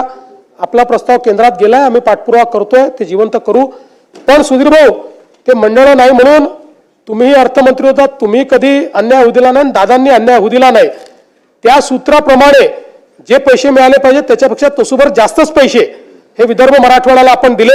आपण जर बघितलं तर विदर्भाला 23% पैसे देणं गरजेचं होतं, त्याऐवजी आपण विदर्भाला 25.85% दिलेले आहेत। मराठवाड्याला 18% देणं गरजेचं होतं, त्याऐवजी आपण 19% पैसे मराठवाड्याला दिलेले आहेत। त्यामुळे कुठेही अन्याय हा विदर्भ मराठवाड्यावर या सरकारमध्ये होणार नाही, हे देखील या निमित्ताने मला आपल्या लक्षात आणून द्यायचं आहे। ग्रामीण रस्त्यांच्या दर्जोन्नतीच्या संदर्भातले काही विषय आहेत, यामध्ये 6 जानेवारी 22 रोजीच्या शासन निर्णयान्वये 10,000 किलोमीटरचे उद्दिष्ट आपण दिले होते, त्यापैकी 9,992 किलोमीटरच्या कामांना ऑलरेडी मान्यता आपण दिलेली आहे। आणि आता त्याचा दुसरा टप्पा, यामध्ये 7,000 किलोमीटरचे अजून रस्ते आपण घेतलेले आहेत, ज्यामध्ये 6,948, म्हणजे एकूण जर आपण विचार केला तर जवळपास 16,000 किलोमीटरच्या ग्रामीण रस्त्यांना आता मान्यता दिली आहे, त्याला निधी आपण उपलब्ध करून देतो आहोत। आणि या रस्त्यांना आपण हे रस्ते केल्यामुळे मोठ्या प्रमाणात ग्रामीण रस्त्यांचा जो प्रश्न आहे तो प्रश्न या ठिकाणी आपण सोडवणार आहोत। सगळ्या याच्यामध्ये थीमॅटिकली केलं आपण। भास्करराव, मी गोष्ट सांगतो, मी सातत्याने आमच्या सहकाऱ्यांना हे लक्षात आणून दिलं की आपण बीट अँड पीसेस मध्ये काम करू नये, आपण स्कीमॅटिक प्लॅन तयार करावा आणि प्लॅन प्रमाणे करावं। आपण बघा, मुख्यमंत्री योजना आपण जेव्हा सुरू केली त्यावेळेस प्लॅन प्रमाणे आपण केलं। आताही ग्रामीण रस्ते असतील, हॅमचे रस्ते असतील, आपण एक अमृतकाल रस्ते योजना तयार केली आहे आणि त्या रस्ते योजनेमध्ये आपण आता कुठल्या आवश्यक आहे, नंतर कुठल्या, असं आपण त्याच्यामध्ये मतदारसंघांचा विचार नाही केला। आपण रस्त्याचा दर्जा, त्याच्यावरचा ट्रॅफिक, मुख्य केंद्र कुठले आहेत याचा विचार करून योजना तयार केली आणि त्या योजनेला आपण फायनान्स करतो। अध्यक्ष महोदय, यासोबत आपल्याला कल्पना आहे की आता आपण मागच्या काळामध्ये समृद्धीचं एक्सटेन्शन हे घोषित केलं होतं। या समृद्धीच्या एक्सटेन्शन मध्ये आता नागपूर गोंदिया द्रुतगती महामार्ग 162 किलोमीटर लांबीचा हा महामार्ग आहे, 18,539 कोटी रुपयाचा हा मार्ग आहे। आता जवळपास याचं लँड ॲक्विजिशन अंतिम टप्प्यामध्ये आलेलं आहे आणि त्यामुळे पुढच्या काळामध्ये अगदी तास सव्वा तासामध्ये आपल्याला गोंदियाला पोहोचता येईल। नाना भाऊंकडे आम्हाला लवकर पोहोचता यावं या दृष्टीने आपला 2 बायपास देऊ, बिलकुल 2 देऊ. हा, एक जयंत पाटील साहेब म्हणतात एकाने नानाभाऊ जातील, एकाने प्रफुल्ल पटेल जातील. त्यानंतर भंडारा गडचिरोली हा द्रुतगती महामार्ग 94 किलोमीटरचा आहे. त्याला 12,903 कोटी रुपये आपण देतो आहोत. याचंही भूसंपादनाचं काम हे प्रगती पथावर आहे. आणि त्यासोबत नागपूर चंद्रपूर द्रुतगती महामार्ग जो आमच्या सुधीर भाऊंची नेहमी त्या ठिकाणी एक आग्रह असायचा, तर त्याही संदर्भात आपण जवळपास 19,536 कोटी रुपयाचं हे भूसंपादन या ठिकाणी प्रगती पथावर आहे. यासोबत गडचिरोलीमध्ये मोठ्या प्रमाणात आज मायनिंगचं काम चालू झालेलं आहे.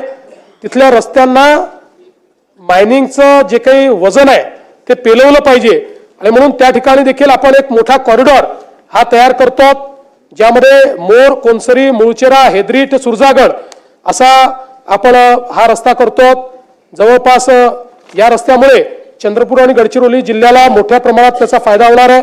2,492 कोटी रुपये त्याच्यावर आपण खर्च करणार आहोत. या व्यतिरिक्त 500 कोटी रुपये अजून वेगळ्या रस्त्यांना देखील गडचिरोलीमध्ये आपण त्या ठिकाणी दिले आहेत. नवेगाव, मोर, कोनसरी, मुलचेरा, हेडरी, सुरजागड या सगळ्या भागातल्या आवाजावून जे आहे त्याला देखील याचा मोठा फायदा होणार आहे. आणि या संदर्भात आता बाकी मान्यता प्राप्त आहे आणि वन जमिनीची देखील पहिली मान्यता आपल्याकडे आलेली आहे. बाकी प्रक्रिया आता त्याची जी आहे ती प्रक्रिया चाललेली आहे.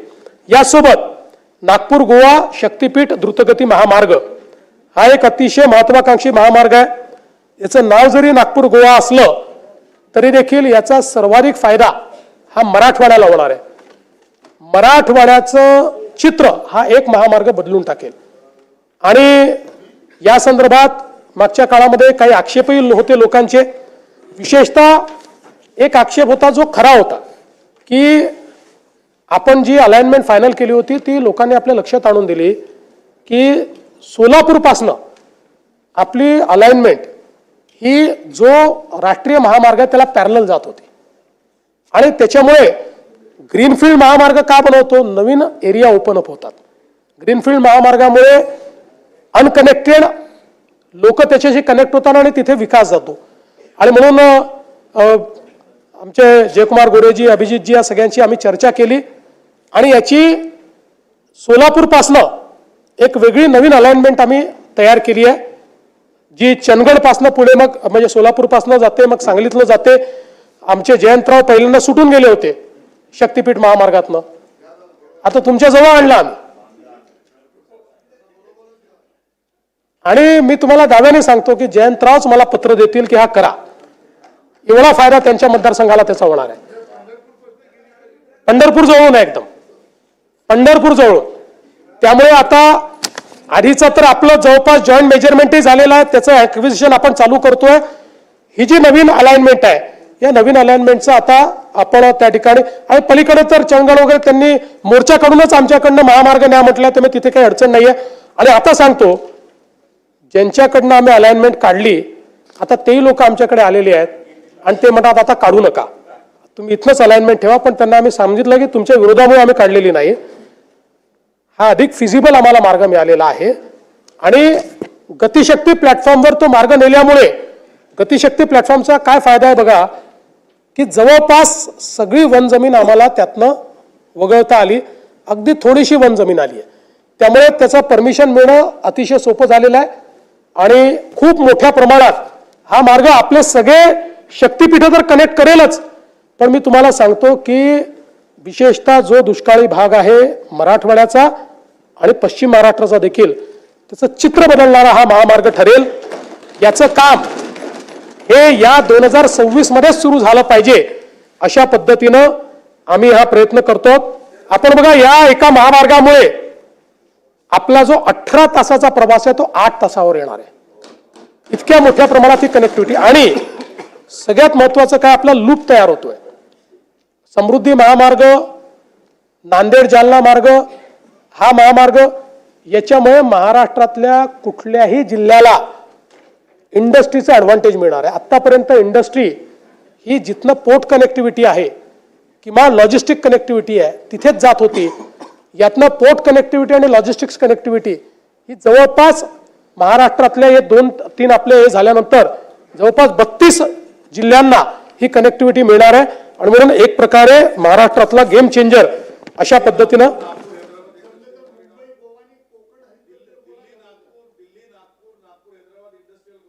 करणार आहे तो, केंद्राने अनाऊन्स केला तो. हो हो, मी जरा काय झालं थोडा जास्त अभ्यास विदर्भ मराठवाड्याचा करून आलो ना.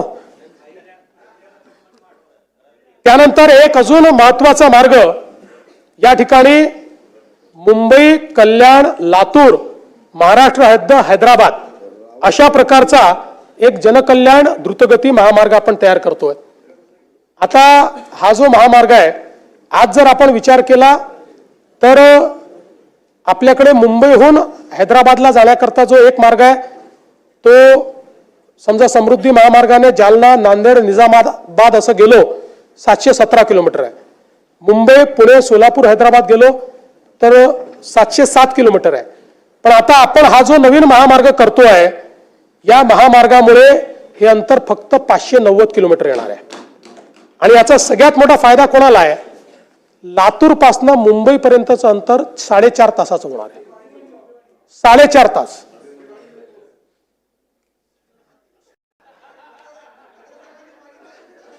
हो, तुम्ही मागितलं म्हणून तर मी दिलाय. माझीही सही करू शकतो ना. नाही, पण त्यांनी हे दिलेलं आहे, पत्र देत होते ते.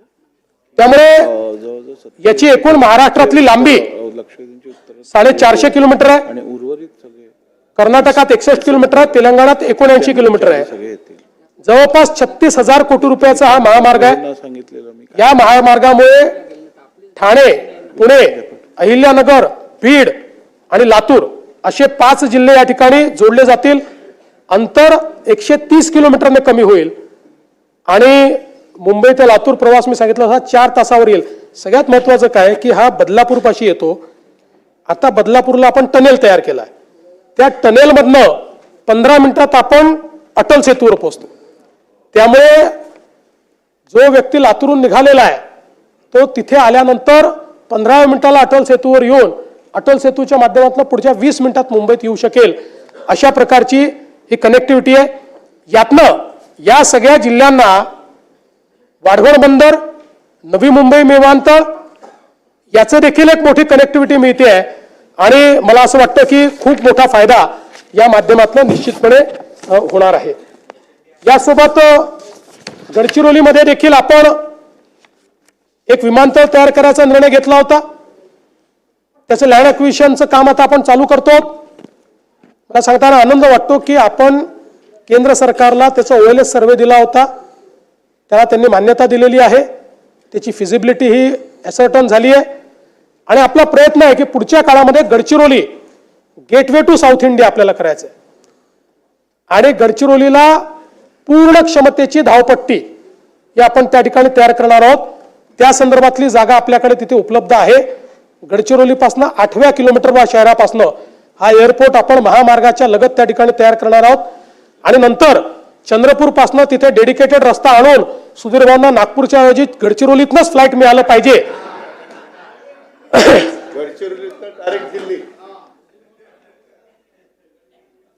यासोबत मला आनंद आहे की अमरावती विमानतळाचं काम आपण पूर्ण केलं. नाईट लँडिंगची व्यवस्था आपण त्या ठिकाणी केली आणि आता एशियातली सगळ्यात मोठी हवाई प्रशिक्षण संस्था एअर इंडियाच्या माध्यमातून तिथे सुरू होते.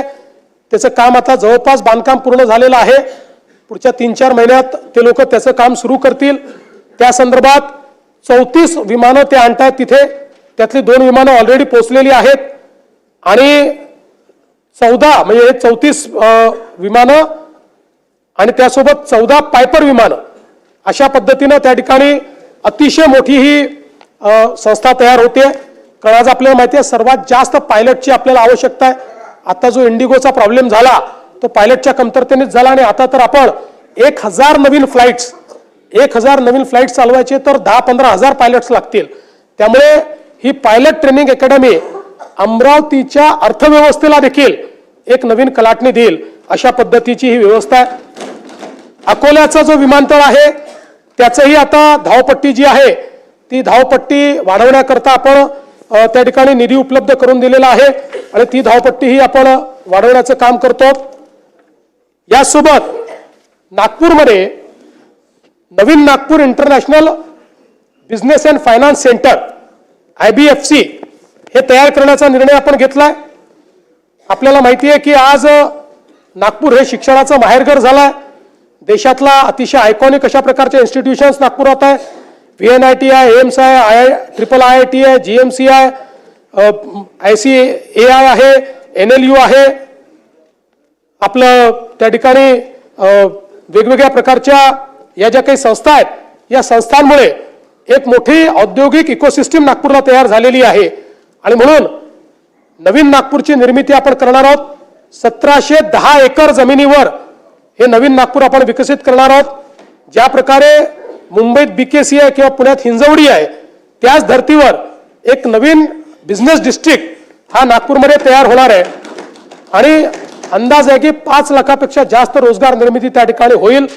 आणि विशेषतः या संदर्भात जमीन ॲक्विजिशनची जी काही आम्हाला कारवाई करायची आहे मोठ्या प्रमाणात शेतकऱ्यांनी त्या संदर्भातलं आपलं कन्सेंट आम्हाला दिलं असल्यामुळे आणि त्या संदर्भातले फायनान्शियल टाईप्सही झाले असल्यामुळे लवकरच याची जी काही जमीन आपल्याला घ्यायची आहे तीही घेण्याचं काम आपण करू.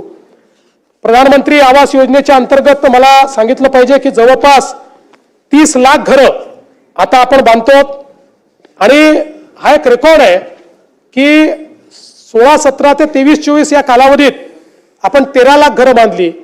त्यानंतर आवास प्लस मधली आपली जी 2018ची यादी होती त्या यादीमध्ये एकूण 28 लाख लोक होते. आपल्याला केंद्र सरकारने एकाच झटक्यात 30 लाख घरं दिली. त्यामुळे आता आवास प्लस यादीत एकही त्या ठिकाणी कोणीही वेटिंग लिस्टवर नाही. आणि त्यानंतर आपल्याला ही परवानगी दिली की आता तुम्ही नव्याने कोणाची जर तुम्हाला नोंदणी करायची असेल तर त्याकरता नोंदणीचं पोर्टल उघडलं आणि हे 30 लाख घरं त्यातली 3 लाख पूर्णही झाली. या 30 लाख घरांना आपण ऍडिशनल 50,000 रुपये द्यायचं ठरवलेलं आहे आणि प्लस रूफटॉप सोलर देतो. पहिल्या दिवशीपासनं यांना विजेचं बिल येणार नाही अशा प्रकारची व्यवस्था ही आपण या ठिकाणी केली आहे. खरं म्हणजे झोपडपट्टी पुनर्वसनाशी संबंधित काही महत्वाचे मुद्दे आहेत पण त्या संदर्भात माननीय उपमुख्यमंत्र्यांनी आपलं जे काही याचं उत्तर होतं लक्षवेधीचं त्या संदर्भातल्या घोषणा केल्या. त्यामुळे मी पुन्हा सांगून आपला या ठिकाणी वेळ घेणार नाही. जे काही आपण वेगवेगळे प्रस्ताव या ठिकाणी करतो ज्यामध्ये BDD चाळ असेल, GTB नगर असेल, बांद्रा रिक्लेमेशन असेल, आदर्श नगर असेल, मोतीलाल नगर असेल, SVP नगर असेल, प्रत्येक ठिकाणी मोठ्या प्रमाणात पुनर्वसित लोक करून अधिकची आपण निर्मिती करतो. म्हाडाच्या 56 वसाहतीची योजना आपण केली आहे. त्या संदर्भात सेवा शुल्क आपण माफ केलेलं आहे. म्हाडा अभिन्यासातील भोगवटा प्रमाणपत्र प्रलंबित असलेल्या इमारती करता देखील आपण अभय योजना त्या ठिकाणी तयार केली आहे. स्वयं पुनर्विकासाचं अधिमूल्य हे देखील आपण त्या ठिकाणी कमी केलेलं आहे. अमीनभाई कमाटीपुराचा देखील आपण 33/9चा पुनर्विकासाचा प्रस्ताव त्या ठिकाणी टेंडर काढून आता त्यालाही आपण मान्यता दिलेली आहे. मुंबईतल्या जुन्या आणि मोडकळीस आलेल्या उपकर प्राप्त इमारतीच्या पुनर्विकासाचं नवीन धोरण आपण त्या ठिकाणी मांडलेलं आहे. स्वयं पुनर्विकासाच्या संदर्भात प्रवीण दरेकर यांच्या नेतृत्वात आपण एक कमिटी तयार केलेली आहे आणि अतिशय चांगल्या शिफारसी आल्यामुळे त्यालाही आपण चालना दिली आहे. जवळपास 1600 इमारती आता या स्वयं पुनर्विकास योजनेमध्ये त्या ठिकाणी पुनर्विकास करतायत. आपलं जे काही विशेषतः जलजीवन मिशन आहे या जलजीवन मिशनचे कामं जे अर्धवट राहिलेले आहेत त्या संदर्भात मुद्दा या ठिकाणी उपस्थित होतो. आपल्याला कल्पना आहे की जवळपास 35,000 कोटी रुपये आपण याच्यावर खर्च केले आहेत. पण जे काही सुरुवातीच्या काळातल्या डिझाईनच्या चुका असतील किंवा बाकी गोष्टी असतील आता अर्धवट कामं पूर्ण करण्याकरता या योजनेला 44,000 कोटी रुपये अजून लागणार आहेत. 44,000 कोटी 44,000 कोटी 44,000.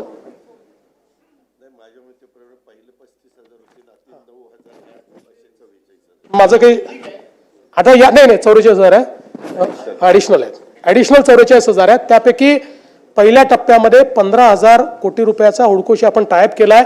ते 15,000 कोटी रुपये आणून आपण एक काम करतोय. शासनाने निर्णय घेतलाय कारण आता हे दायित्व आपण स्वीकारलेलं आहे.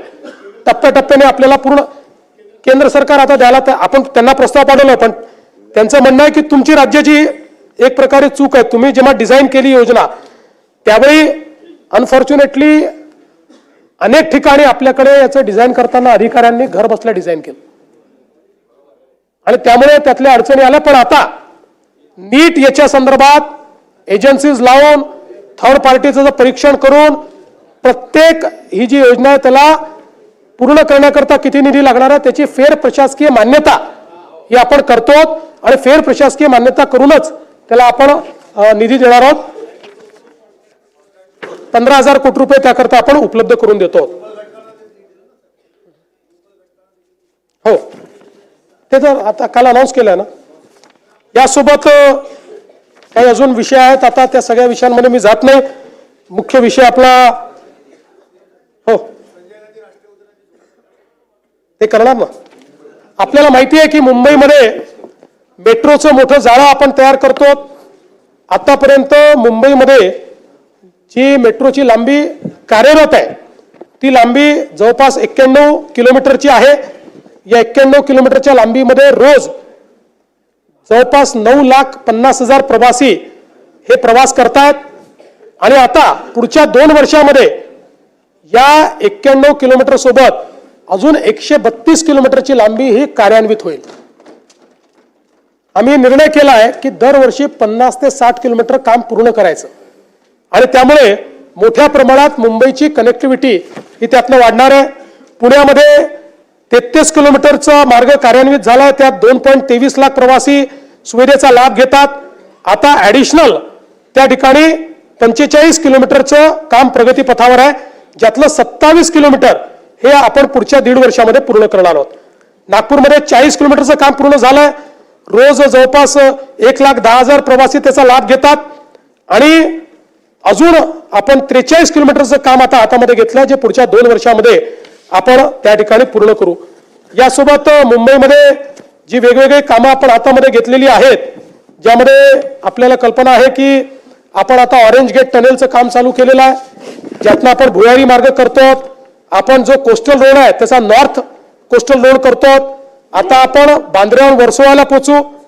वर्सोवापासनं दहिसर आणि दहिसरपासनं भाईंदर अशा प्रकारचा आपण रस्ता आता केलेला आहे आणि त्यासोबत आपण भाईंदरच्या उत्तरपासनं विरारपर्यंत हा देखील एक समुद्री मार्ग यालाही मान्यता दिलेली आहे आणि त्यालाही पुढच्या काळामध्ये आपण करणार आहोत. यासोबत वेगवेगळे जे टनेल्स आहेत ते देखील आपल्याला या ठिकाणी माहिती आहेत की ज्यातनं आपण मोठ्या प्रमाणात काम चालू केलेलं आहे. ठाणे ते बोरीवली भुयारी मार्ग, गोरेगाव ते मुलुंड लिंक रोड, उलवे सागरी किनारा मार्ग, अटल सेतू इंटरचेंज आणि त्यासोबत आपल्याला माहिती आहे की मिसिंग लिंक जी आहे त्याचंही काम आता आपण पूर्ण करतो आहोत. पुण्याचा चक्राकार मार्ग आहे त्याचंही काम आपण आता हातामध्ये घेतलेलं आहे. या माध्यमातून मोठ्या प्रमाणात पुणे आणि मुंबई या महानगरांमध्येही आपण काम करणार आहोत. अध्यक्ष महोदय, यासोबतच या आपल्या प्रस्तावामध्ये गृह विभागाच्या संदर्भात देखील अनेक बाबी मांडण्यात आल्या आणि त्याही संदर्भात खरं म्हणजे गृह विभागाची चर्चा आपण नेहमीच घेतो, कारण हा सगळ्यात सेन्सिटिव्ह विभाग आहे आणि राज्यामध्ये एखादी घटना झाली तर त्याचे पडसाद हे या सभागृहात उमटणं हे अतिशय साहजिक आहे. ते प्रतिबिंब निश्चितपणे उघडत असतं.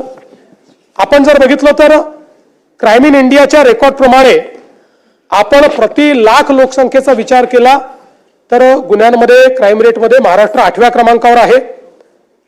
पण यामध्ये आपण जर बघितलं तर ऑक्टोबर 24च्या तुलनेत ऑक्टोबर 25 पर्यंतचं जर आपण स्टॅटिस्टिक्स बघितलं, आता मी नेहमी म्हणतो की आकडेवारी खरं म्हणजे याचं काही समर्थन होत नाही, पण आकडेवारीने समजतं म्हणून ते सांगावं लागतं. तर आपण जर बघितलं तर ऑक्टोबर 24च्या तुलनेत ऑक्टोबर 25 पर्यंत गुन्ह्यांमध्ये जवळपास 7,711 गुन्ह्यांची घट आहे, म्हणजे जवळपास 2.5% ती घट आहे.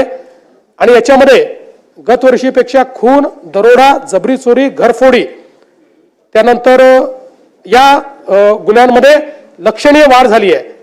मात्र बलात्कार हा जो गुन्हा आहे त्याच्यामध्ये 375नी वाढ झालेली आहे.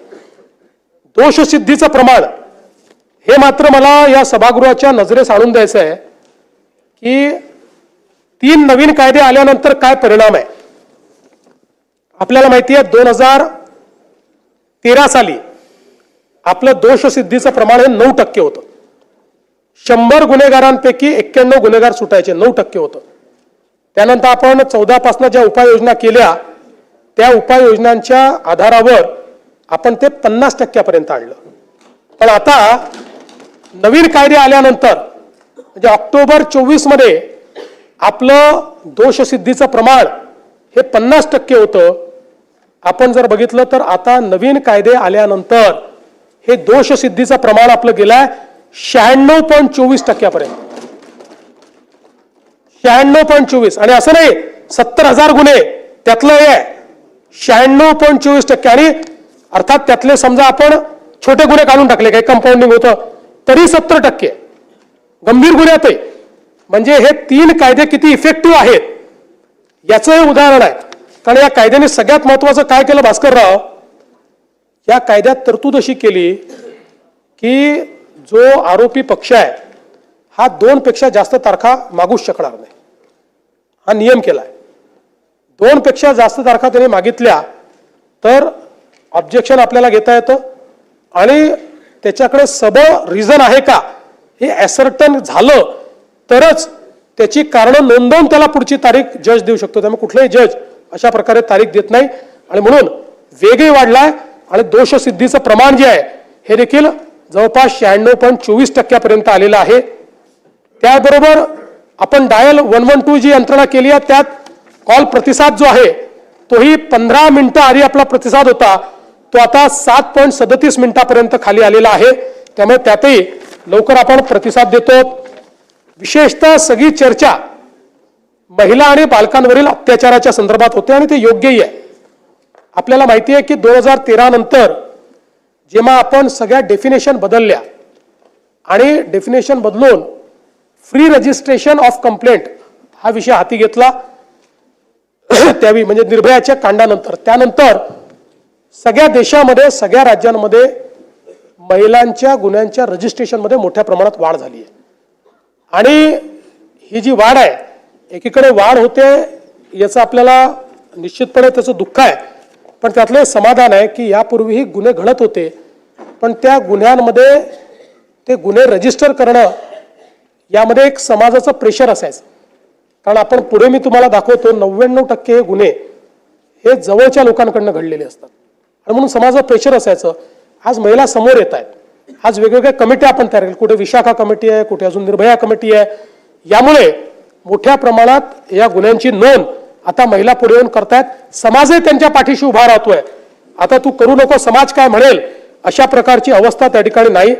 आणि म्हणून आपण जर त्या ठिकाणी बघितलं तर आता जवळपास महिलांकडनं ज्या काही तक्रारी आल्या त्यांच्या गुन्ह्यांमध्ये कन्व्हर्ट करण्याचा रेट 99.57% आहे.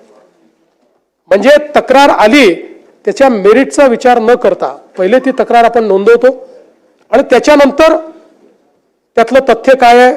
म्हणजे आत्ता सध्या प्रिझम्पशन आपण एक केलं की महिला तक्रार करते तर ती योग्यच असेल अशा पद्धतीनं आपण या संदर्भात करतो. आणि मग आपण एक निर्णय अजून केला की महिलांच्या संदर्भातल्या गुन्ह्यामध्ये 60 दिवसाच्या आत चार्जशीट फाईल झाली पाहिजे. पूर्वी वर्ष करायचं नाही आणि मग हे प्रमाण आपण सातत्याने वाढवत गेलो. आता मला सांगताना आनंद वाटतो की आता ऑक्टोबर 2025 पर्यंत 60 दिवसात निर्गती ज्याची आपण करू शकलो त्याचं प्रमाण 87.8% आहे. म्हणजे जे पूर्वी 25 किंवा 24% असायचं 2019ला आपण विचार केला 2020ला तर ते 45% पर्यंत होतं, ते आता 88% पर्यंत गेलाय. आपल्याला केंद्र सरकारने सांगितलेलं आहे की 90%च्या वर या ठिकाणी प्रमाण असलं पाहिजे आणि याचे डायनामिक नोंद होते. TISSO इन्व्हेस्टिगेशन ट्रॅकिंग सिस्टीम आहे फॉर सेक्शुअल ऑफेन्सेस, त्याच्यावर याचं ट्रॅकिंग होतं. त्यामुळे प्रत्येक राज्याची लिस्टच असते कुठल्या राज्यामध्ये किती गुन्हे वेळेत त्याची चार्जशीट झाली. त्यात आपलं काम हे आता योग्य पद्धतीने चाललंय. फास्ट ट्रॅक कोर्ट देखील आपण सुरू केलेले आहेत. National mission for safety of women या संदर्भात आपण जी काही कारवाई आहे ती केलेली आहे.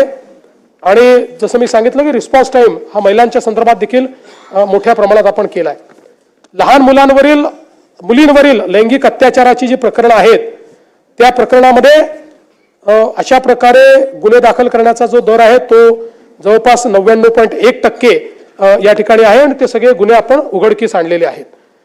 आपण आता ऑपरेशन मुस्कानच्या माध्यमातून 2015 ते 2024 13 ऑपरेशन मुस्कान केले आणि 41,193 लहान मुलं आणि मुली यांचा शोध घेऊन त्यांना त्यांच्या घरी नेलाय.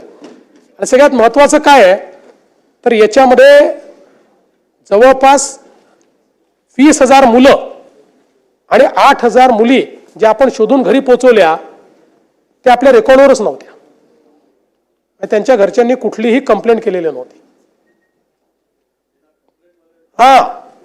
पण हे ऑपरेशन मुस्कानच्या माध्यमातून आणि आता ऑपरेशन शोध आपण चालू केलं. ऑपरेशन शोध मध्ये काय आहे तर आपल्याला माहिती आहे की वर्षभरामध्ये निघून गेलेले लोक परत येतात. परत आल्यानंतर पण एखाद वर्षानंतर शोधण्याची गती कमी होऊन जाते आणि म्हणून ऑपरेशन शोध जुन्या केसेसमध्ये शोध घ्या अशा पद्धतीने आपण चालू केला.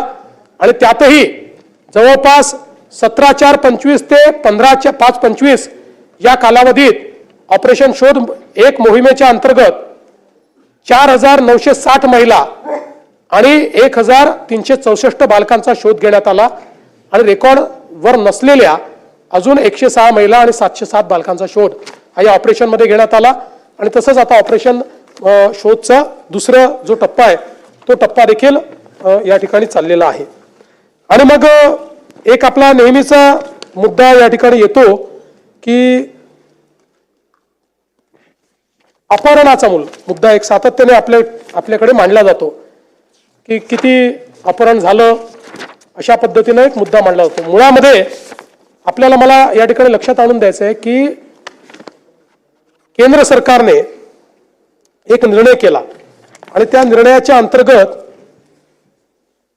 केंद्र सरकारने सांगितलं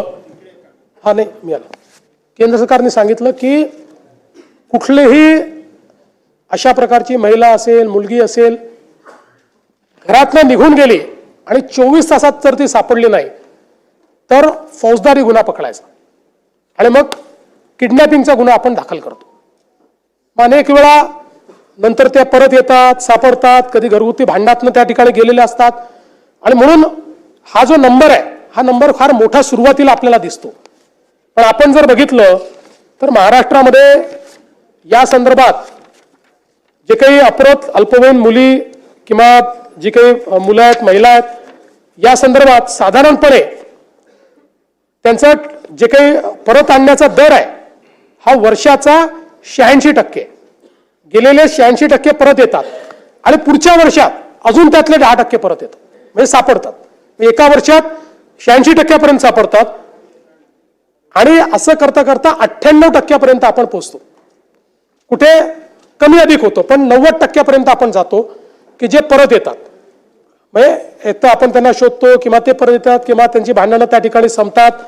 आणि म्हणून आपण जर कारण आता मुंबईची चर्चा फार मोठ्या प्रमाणात झाली आणि म्हणून मुंबईमध्ये तर आपण जर बघितलं तर मुंबईमध्ये तर हा परत आणण्याचा दर जो आहे हा 99% मुंबईमध्ये.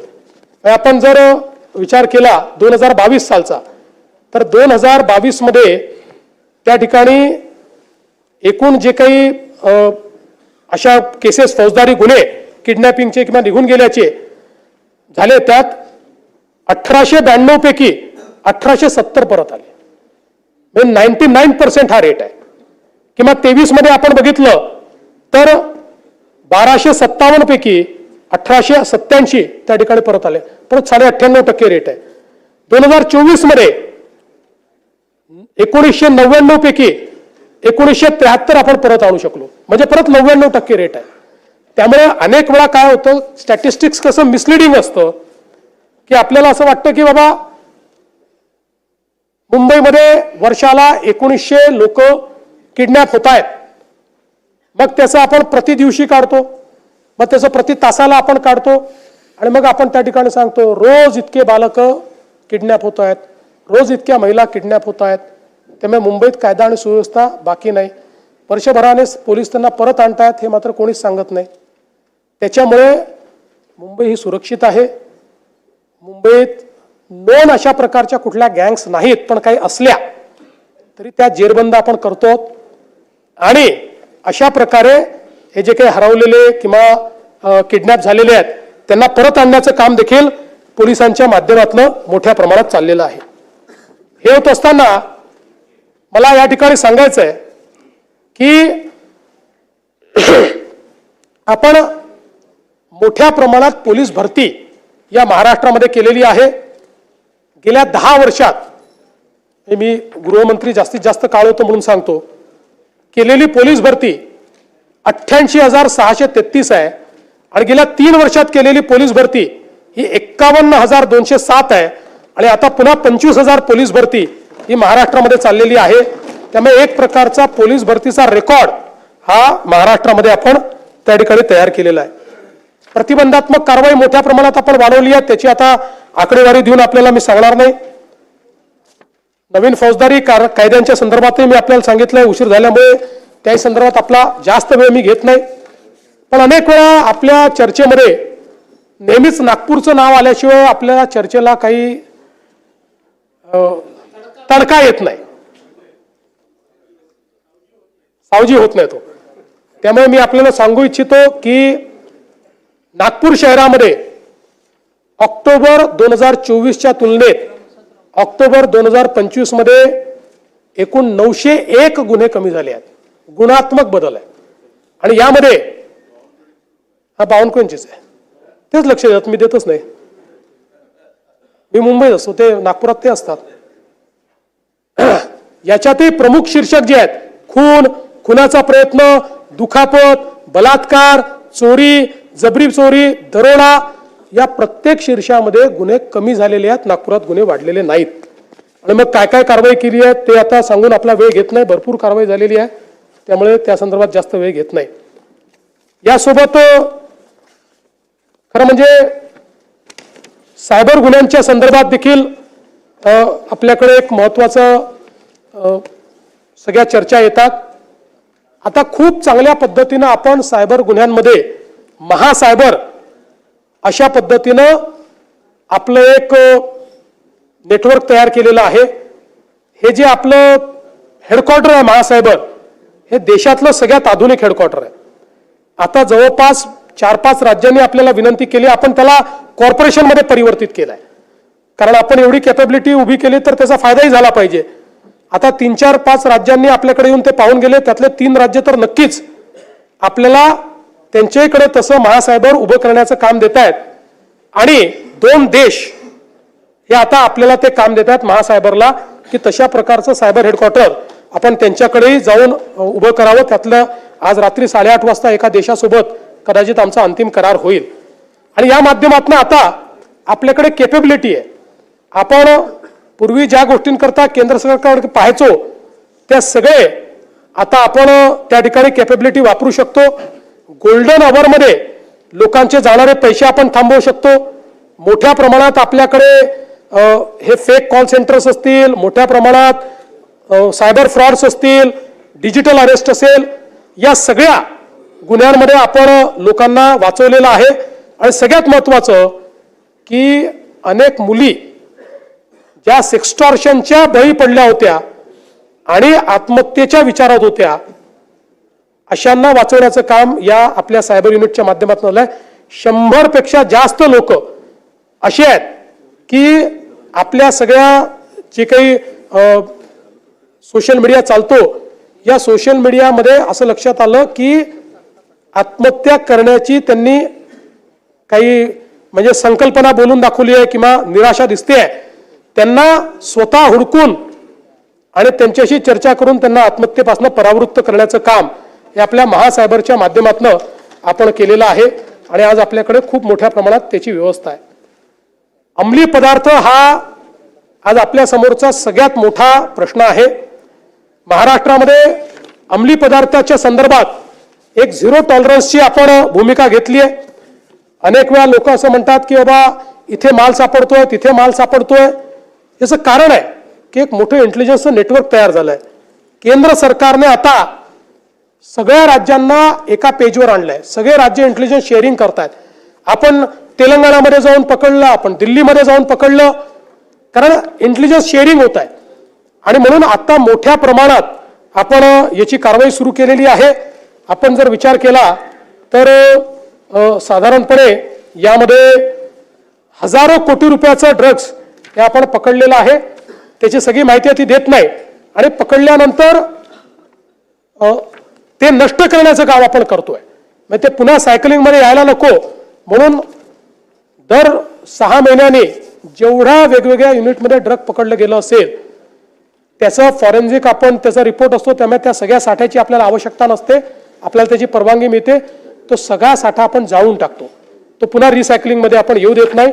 आणि खूप ठिकाणून येतोय, असं नाही. काय होतं याच्यामध्ये, हे MD वगैरे तर नाना भाऊ पूर्वीच्या काळामध्ये जसं आपण आपल्याकडे गुऱ्हाळ असायचं, कढईमध्ये उसाचा रस टाकला की आपले सराटे घेऊन आपण त्यातनं राब काढायचो आणि गुळ तयार करायचो, असं मेफेड्रॉन तयार होतं, साध्या कढईमध्ये तयार होऊ शकतं. हा एक मोठा चॅलेंज आहे. म्हणजे आपण ते मोठे मोठे ड्रग्ज जे आहेत महागडाचे ते तर आपण पकडतोय, ते बाहेरून यावे लागतात. पण या ठिकाणी हे ड्रग्ज जे आहेत हे अतिशय सिम्पली तयार होत आहेत. आणि म्हणून याच्यावर इंटेलिजन्स व्यवस्था ठेवणे आणि त्याच्यावर कारवाई करणे आणि कडक कारवाई करणे. म्हणूनच आपण ड्रग्सच्या संदर्भात 2 गोष्टी केल्यात. MPD आणि मोकामरे यांना घेतलेलं आहे, ते आपण लावतो. आणि कोणी पकडलं गेलं, पेडलरी पकडला गेला तरी फॉरवर्ड लिंकेज काय आणि बॅकवर्ड लिंकेज काय हे आपण शोधून काढतो. वेगवेगळ्या ठिकाणी लक्षात आलं की कंटेनरमध्ये ड्रग्ज येत आहेत. आता सगळ्या हे जे काही पोर्ट्स आहेत त्या ठिकाणी स्कॅनिंग मशीन लावलेले आहेत, ज्यातनं ते स्कॅन आपल्याला करता येतं आणि त्यातनं समजतं. पोस्टाने पाठवतायत, आपलं वेगवेगळ्या प्रकारच्या पद्धती त्या ठिकाणी वापरतायत. तेही सगळ्या लोकांना आपण हे सांगितलेलं आहे की तुमच्यावर जबाबदारी आहे. तिथे भेटी देऊन तिथली सिस्टीम जी आहे ती सॅनिटाईज करण्याचं काम आपण केलेलं आहे. मोठ्या प्रमाणात जाणीव जागृती होते आणि विशेषतः ज्या पोलिसांनी याच्यामध्ये डायरेक्ट इनडायरेक्ट सहभाग घेतला असेल त्या पोलिसांना आपण बडतर्फ केलेलं आहे, त्यांना सस्पेंड केलेलं नाही. थेट 311 खाली आपण त्यांना बडतर्फ केलेलं आहे. हे देखील या निमित्ताने मला सांगायचं आहे. यासोबत काही अजून वेगवेगळ्या गोष्टी आपण मांडलेल्या आहेत. मी आता त्या सगळ्या गोष्टी आपल्यासमोर, म्हणजे काही महिला अत्याचाराचे विषय ते देखील आपल्यासमोर ठेवले आहेत. भ्रष्टाचाराच्या संदर्भात मुद्दे मांडल्यात.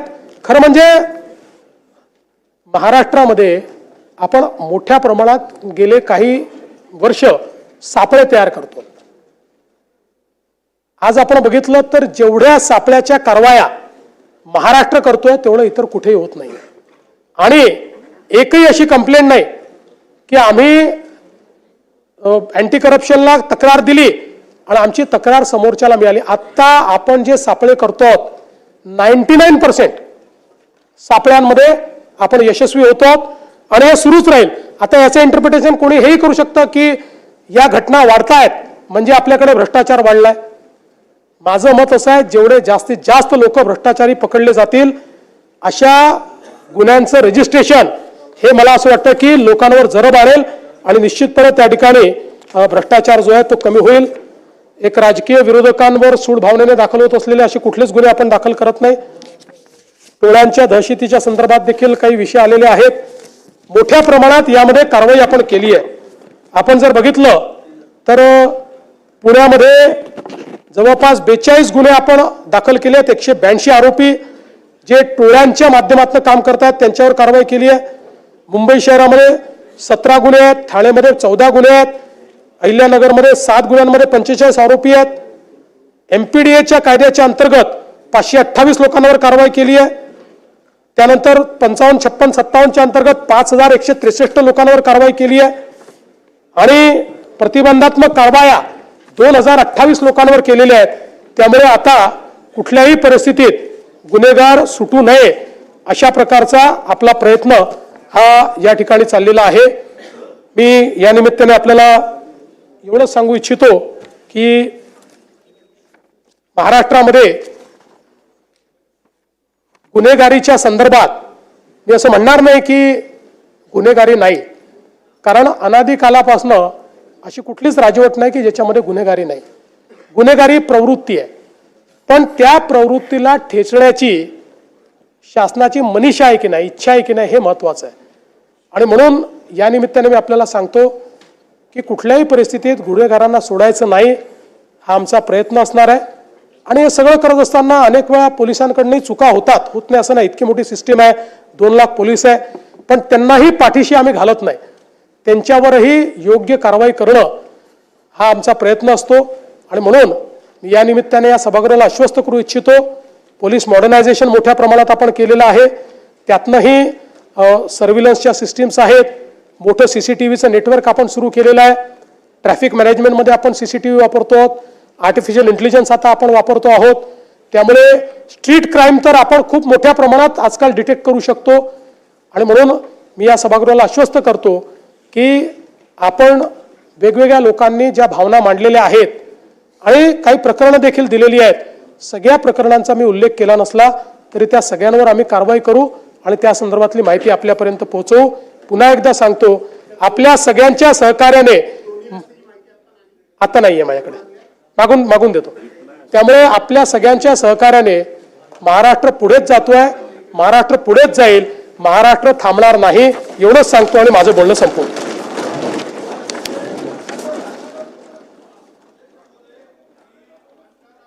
त्यांनी म्हणलं होतं अध्यक्ष महोदय की धान उत्पादक शेतकरी यावेळेस संकटात आहे.